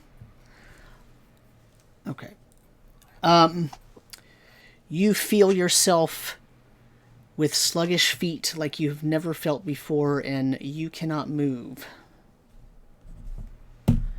But that's its Perfect. turn, which means wanted everybody to else gets say- to go. You can move the rest of your body, you just can't move I your feet wanted- right now. This is Leanise, exactly where I wanted to be anyway, stupid creature. Leanise, your frozen feeling, your stuck feeling is up to about mid-abdomen right now. Oh, so I can still shoot. You can still shoot, but not much else. Yep. Yes, you don't have any other spells. Okay. All right. Leanise will shoot a bow. Nope, that's going to miss. Yep, that's a miss. Next. Rekmit would like to carve a mind-calming rune upon the centipede. Okay. It's a Kanu rune.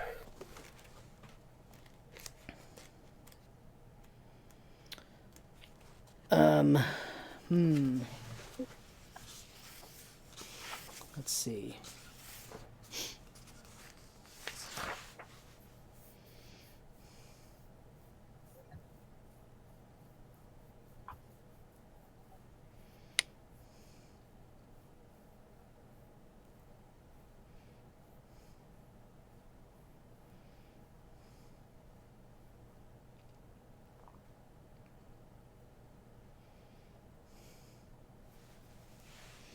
How are you carving it? Well, just with my finger. Okay. So you're making the shape, not Yeah, actually. right. Okay. No, it's not right on his carapace. Okay. Drawing the side. Okay. Let's make a save for that. That is a failure. So you want to roll your damage. 9 points of damage. Nice. You all see Rekmit make some weird symbols with his hands On the carapace of the centipede. on the carapace of the centipede, just sort of, Goes up, touches it. and it rears up, and then it freezes, and then it just kind of almost melts down. It just sort of collapses as if it's passed out, and it just falls right to the ground and stops moving, and its legs twitch a little bit, and then it stops moving altogether. And that takes us out of combat. But you have 2 party members who are in somewhat deep trouble at this point. Hey, I can wave. While they're dealing with that, I'm going to cut the head off of it. Okay. Nice. Good call, Burnie. The question also is, what are you going to do with those little ones? Because the rune that Rekmit cast will only last for about 10 minutes. Well, are they going to get another save, or are we still in combat? As long as you don't do anything to them, they are so enthralled that they're probably not going to get another save. You would have to do something to bring them out of their reverie. I mean, they didn't even notice that Big Daddy died, right? They're not frozen stuck, like hypnotized, like they can't move. They're kind of rolling around, this piece of stone with the light coming off of it, and they're kind of enthralled with it and just sort of almost doing like the roly-poly bug thing, Centipede nip. Well, yeah. I figure Leanise is in worse shape than I am, so I'm going to go into a monk-like trance and try to focus on my iron body fighting this stiffness that I'm feeling. Okay. So And try to Jake, prevent anything else while they take care of Leanise first. got any idea what we can do for Leanise, Jake? I can try to make a wisdom check to see what I might know how to do.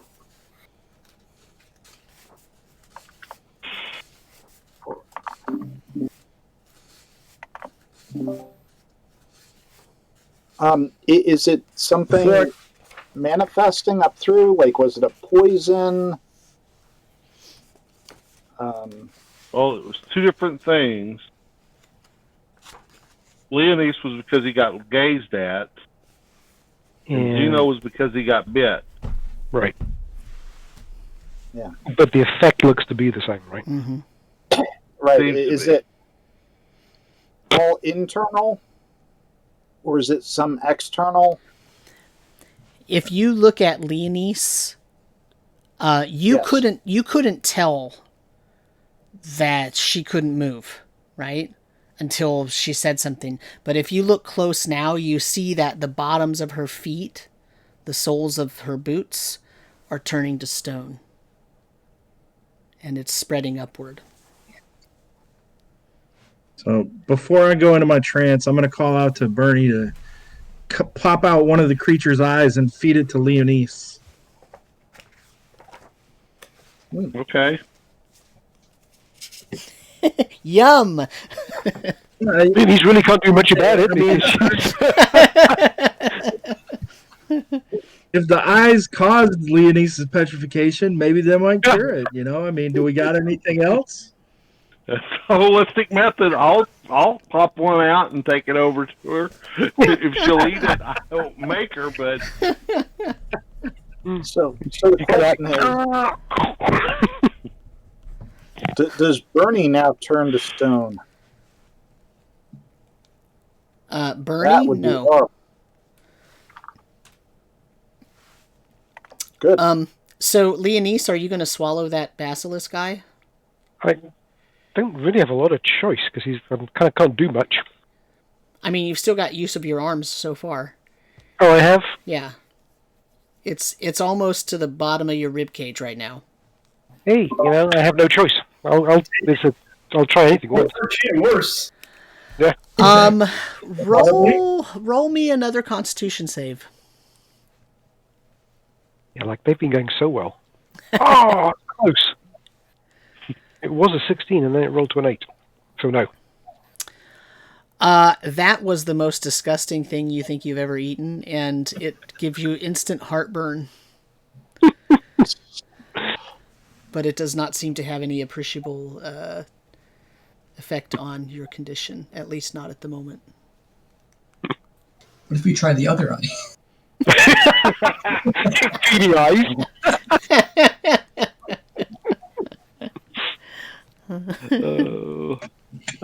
Okay, I'm not sure I'll take a second one.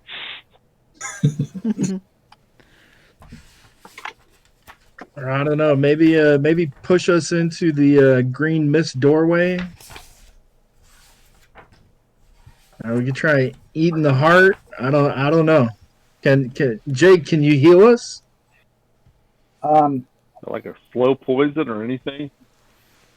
I mean, I don't want to that's like a second level spell. Like that's what I was thinking. So we're still first. So yeah, there's probably not much we can do here. Yeah. I have a first aid I can try to administer to Leanise as we're dragging him over towards the green cloud. Do we want to try to put him into the cloud? If we want to, I'm willing to try that. Yeah, why not? He needs to go like anything. Burt, pop out the other eye and bring me the other eye. All right, I can do that. I'll cast a first aid. Okay. I'm not sure if that just gives. I think Steve said it gives back a hit point now, but let me find out.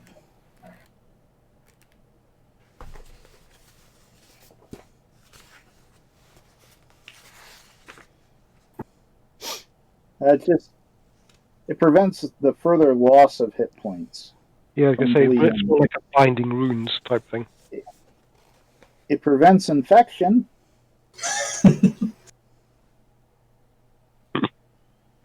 Well, turn to stone, that's a sort of infection. Turn to stone. Flesh to I stone. think you solved the issue. It doesn't really seem to have any effect, unfortunately. Right. I'll pop out the other eye and bring it to Zeno here, like he asked for. Okay, Zeno, you gonna eat it? Okay. Oh yeah, I'm gonna try. I'm gonna try to imbue the spirit of the basilisk as I devour its eye. Roll me a Constitution saving throw.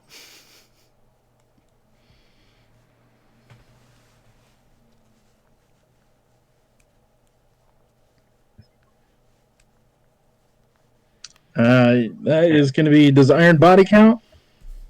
Yes, it does. It's going to be a 12 total. Okay.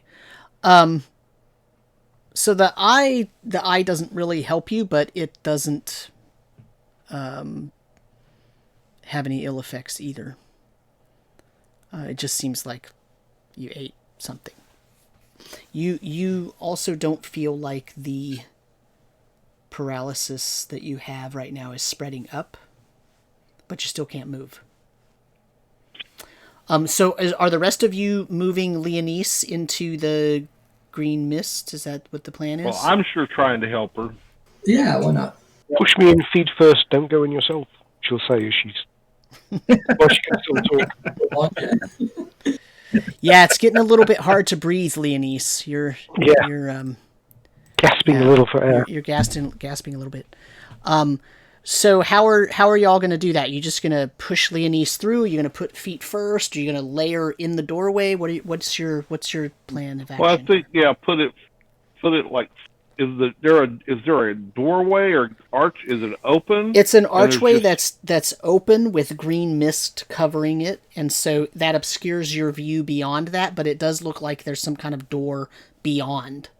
But okay, I guess first put her feet through as far as they'll go if they hit something.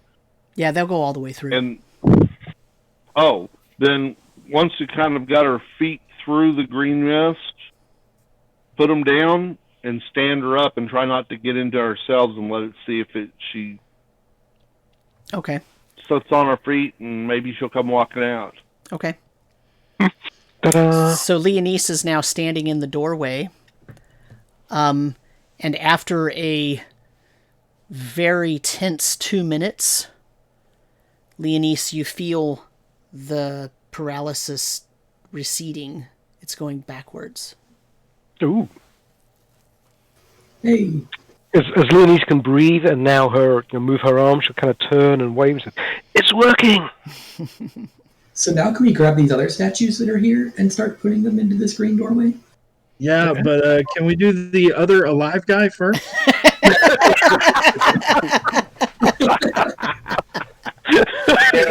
So I will come over and grab hold of Zeno if anyone wants to help me, and I'll move him the same way and do the same thing, put him beside her. How much time is this taking? Say that again? How much time is this taking? It's about 2 minutes before it'll be... So Leanise had to be standing in it for a couple minutes for it to really start receding. Now it's going to take 1 minute for that to go, so 3 minutes total for that. Zeno's not as bad, so it's only going to take about 1 minute total. Because what I'm trying to determine is, do I get another rune of sword ready? Because those things break free, I want to be able to... So you've got about 4 minutes left on that thing. Okay. I will get a stone or something ready to mark on there and throw back over there if it looks like they come out of it. Okay.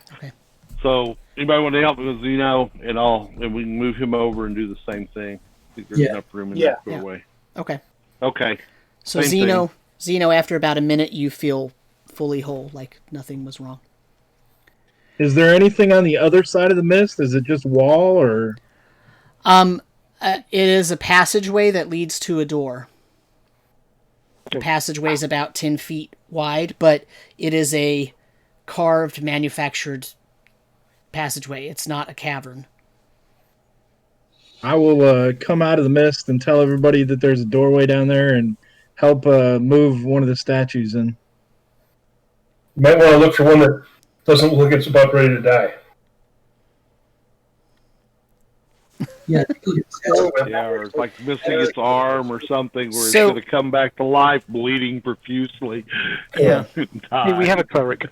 So let's stop here because it's been 4 hours and 10 minutes already, even though we started late because we had technical difficulties. But let's stop here because I want to talk for about 10 or 15 minutes now so we can talk about the side initiative again.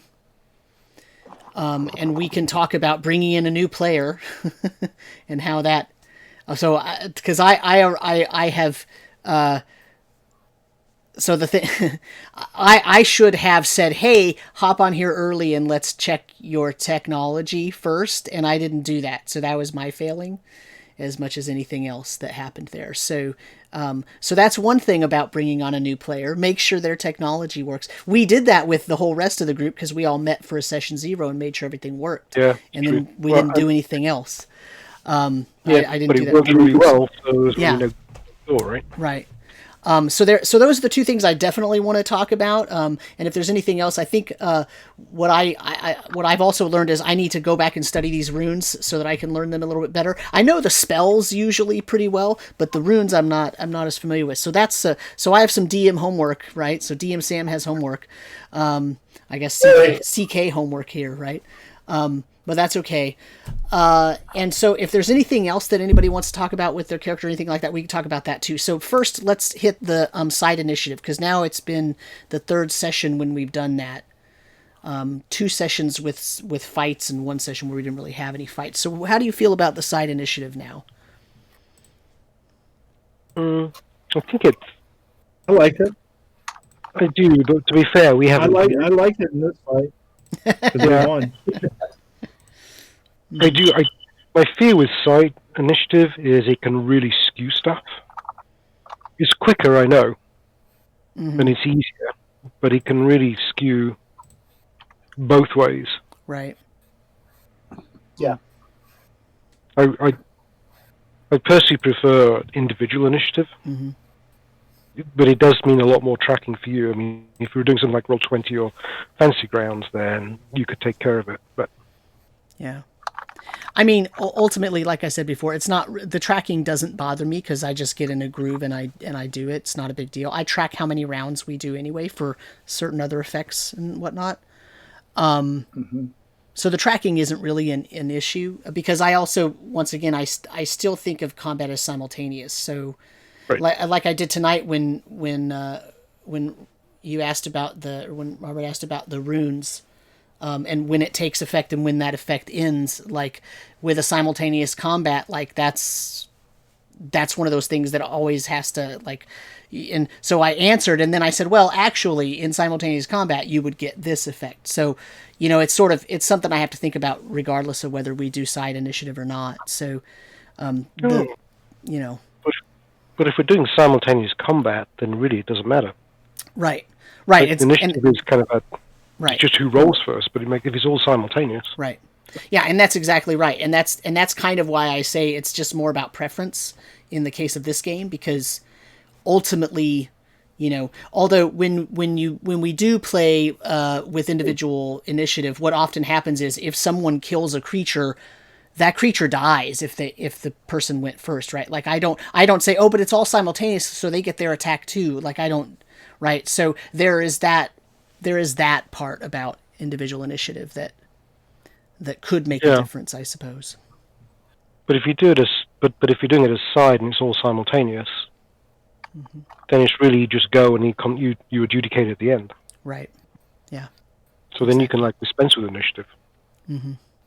Just declare what you're doing. Yeah. Yeah.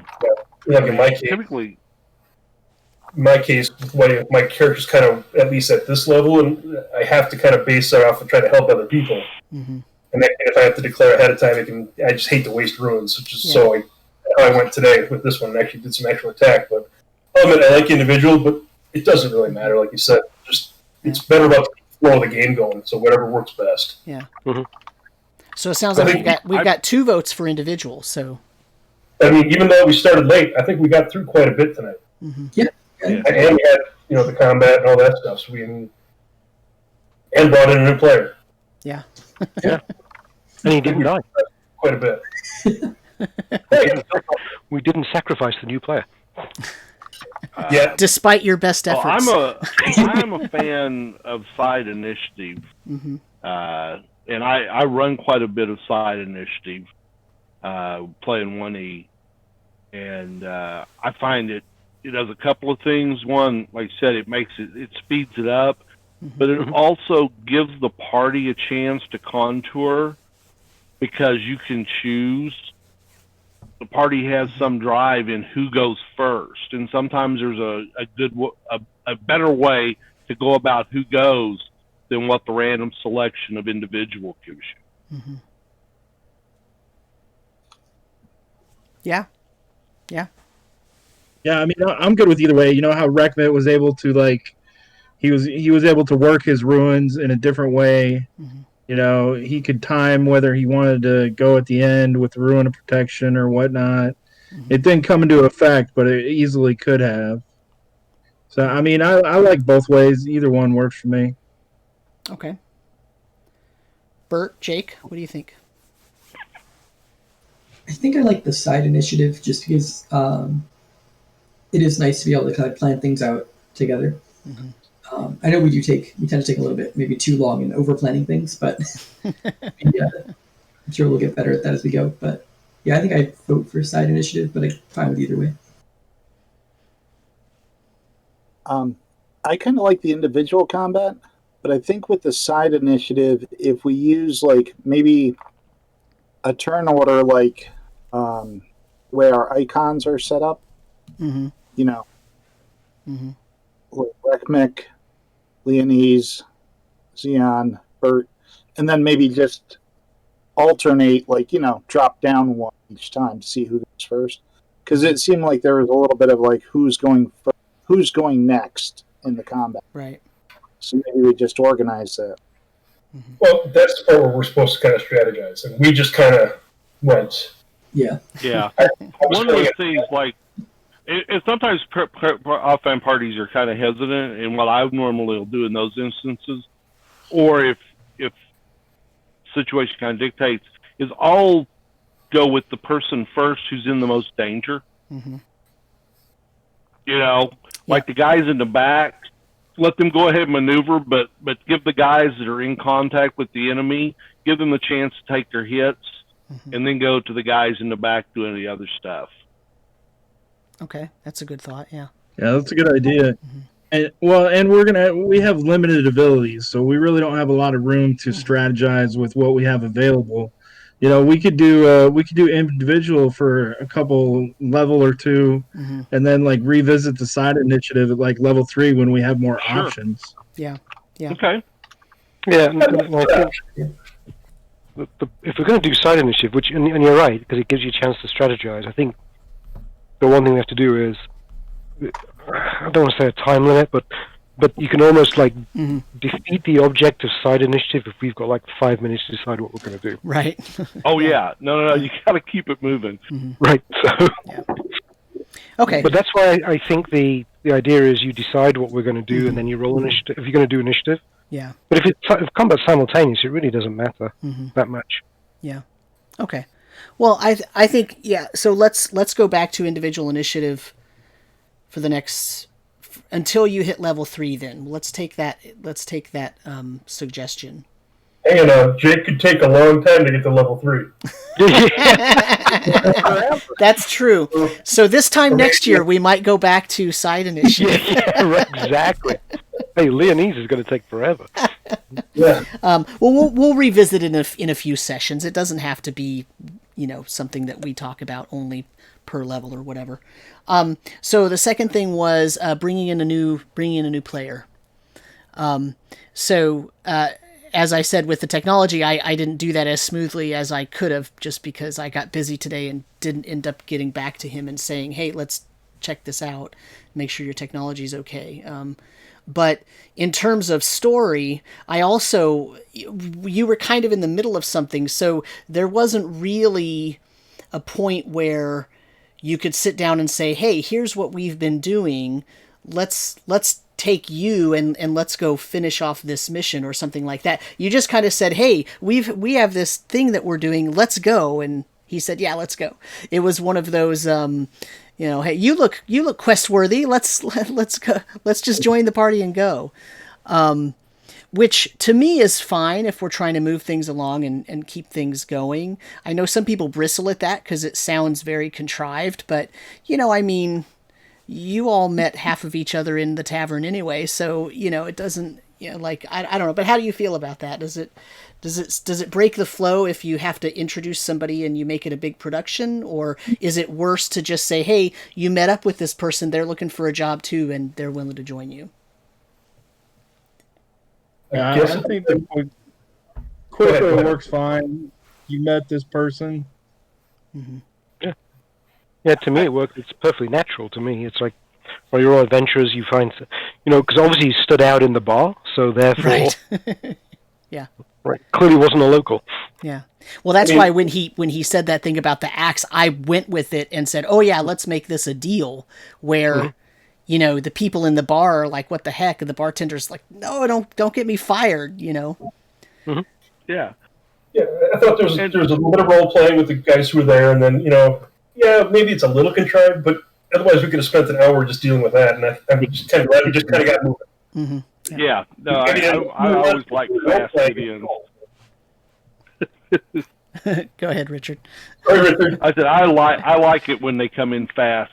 I mean, sometimes if it fits the story and it all works out and bringing them in, but yeah, like this, you're in the middle of something, stick your head in the bar, and yeah, you're an adventurer. You should be looking for it. If someone said, "Hey, you want to go with us? We're going to go try to get some gold." Yeah, Right.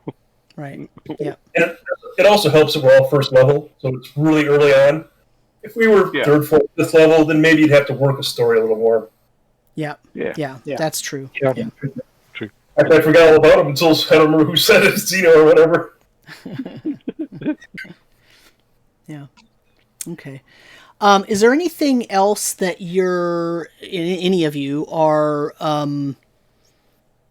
wondering about, how I might adjudicate something, or how something that has to do with a character ability or something, you know, how I might think about, you know, how that works in the game or anything like that? The only thing I'm kind of having a problem with is how long it takes for us to get to certain stuff. And it kind of drags out a lot. Like, I love all the details of what's going on, and I know it's because we ask a ton of questions. Yeah. But, like, it took us like 30 minutes from when we first entered the cavern and heard the sounds to finally figure out, to see visually that there's centipedes over there, when we already knew there were centipedes over there. You know, and, you know, we're just discovering more details, and I love the details, but it just it kind of drags sometimes. The danger, though, is if you just have your character run out because you know that there's centipedes in there, then you get attacked by centipedes. Right. Right. Yeah. It's just finding that balance, right? Yeah, it is. And I don't... Yeah, it is a little slow, but it's not really... I'm thinking of all the games I play in. It's kind of on the same pace. I mean, unless you're doing 5e, in which case you can like go out and just blast stuff anyway. But no. That's because you're a superhero in 5e. Yeah. I kind of looked at it as we were just being very strategic about how we were getting into that room because we knew there was a problem. It might have been a little bit slow, but we're still kind of figuring out our characters and how this works too. Yeah. Yeah, I think sure. there's also a level of just it's deadly at first level, right? I mean, this thing, if it had hit one of you and gotten the paralysis off very well, one of you could be gone, right? I thought we might have lost someone if you hadn't had the ability. Sure. Right. I made Leanise eat a basilisk eye. Yeah. And she may never forgive you for that, but you know, you're trying. She was willing to give it a go. The green doorway did not take away your heartburn. It's still there. Yeah, right. And every time I see anything that's got an eye that looks weird, I am going to be like feeling sick. Yeah. So you know, I'll try to keep a better handle on the pace, and if I feel like you all need a poke, I'll just say, okay, let's speed it up. What are you doing?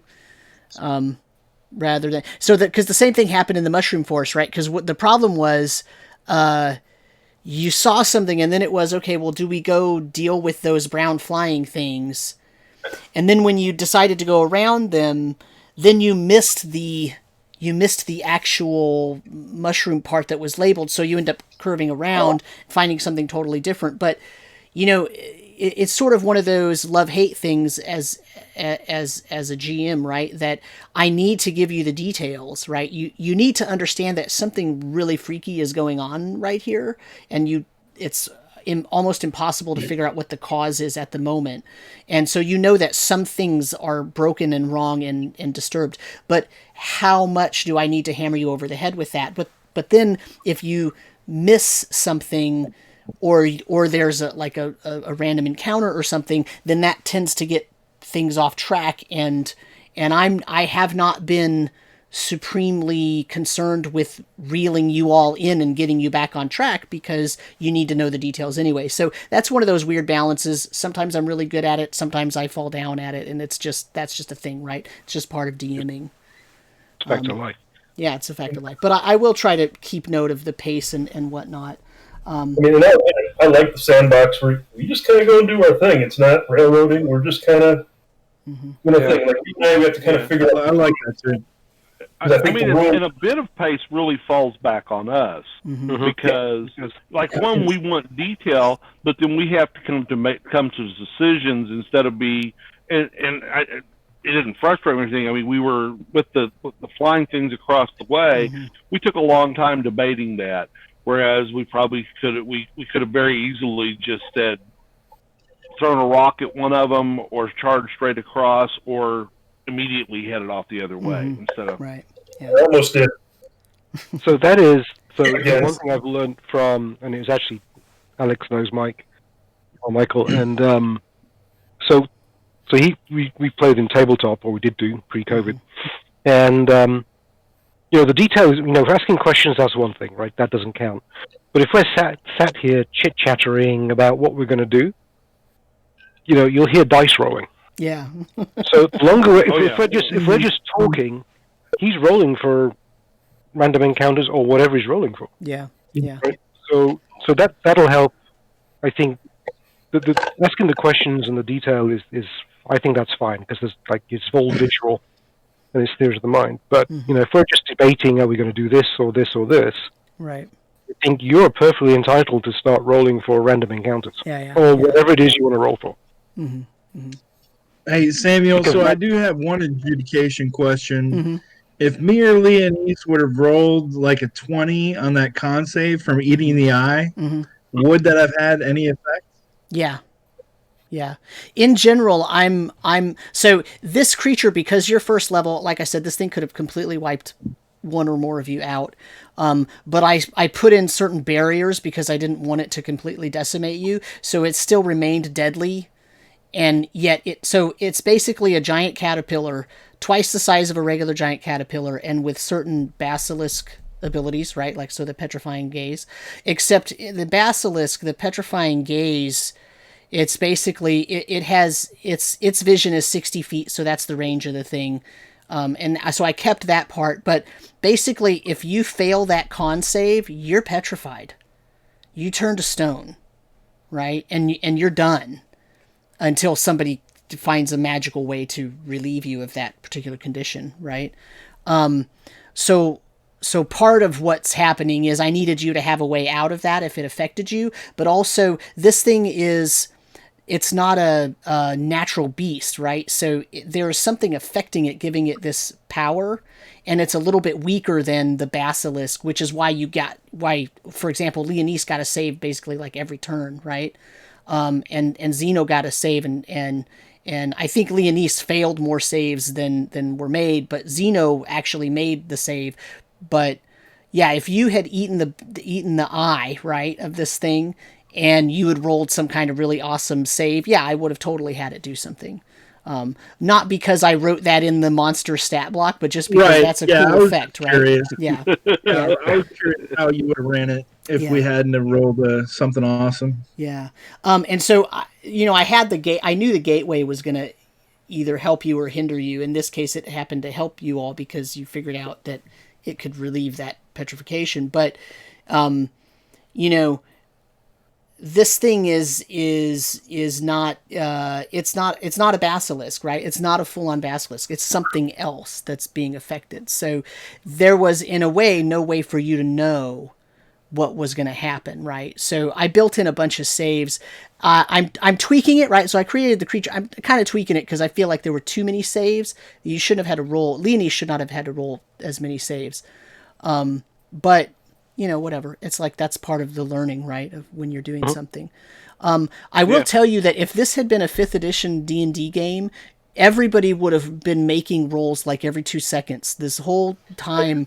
Like when you were going through the mushroom forest, when you were like walking across up the hills and all that, it would have been like roll for this, roll for this, roll for this, roll for this.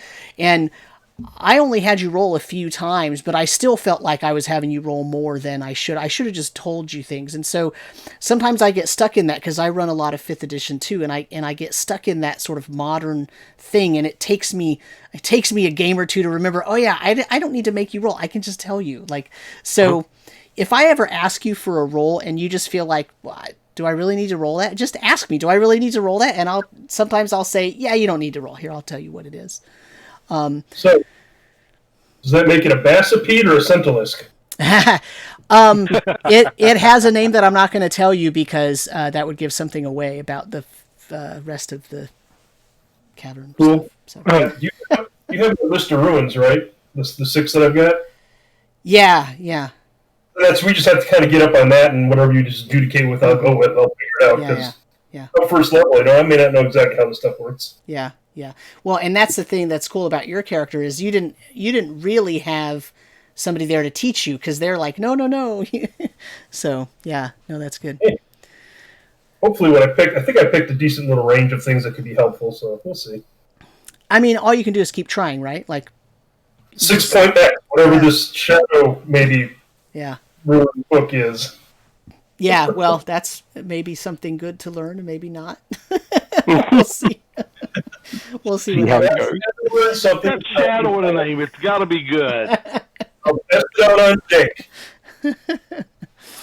All right. Well, I think we can stop there. So I want to thank everybody for listening, watching, playing along. I closed Twitch accidentally, so I can't see if there's been any chatter or whatnot in the chat. But thanks everybody, and don't forget to go to the Troll Lord Games web store and buy all of the awesome Castles Crusades stuff that they sell. What's on sale this week? Isn't there a sale? They always constantly have stuff on sale. Pretty much. Yeah, the Amazing Adventures, I think they're still on sale, right? Oh, right. And is it like $10 a book or something like that? $10 a book, I think. Yeah. I think that's still on. Yeah. That's amazing. Yeah. I have those too. I got them last time. I did too. All right, everybody. Well, thank you so much, and thank you to my players, and I hope you enjoyed it, and we will see you next week. Bye. Okay. Bye, everyone. Thanks. Great game. All right,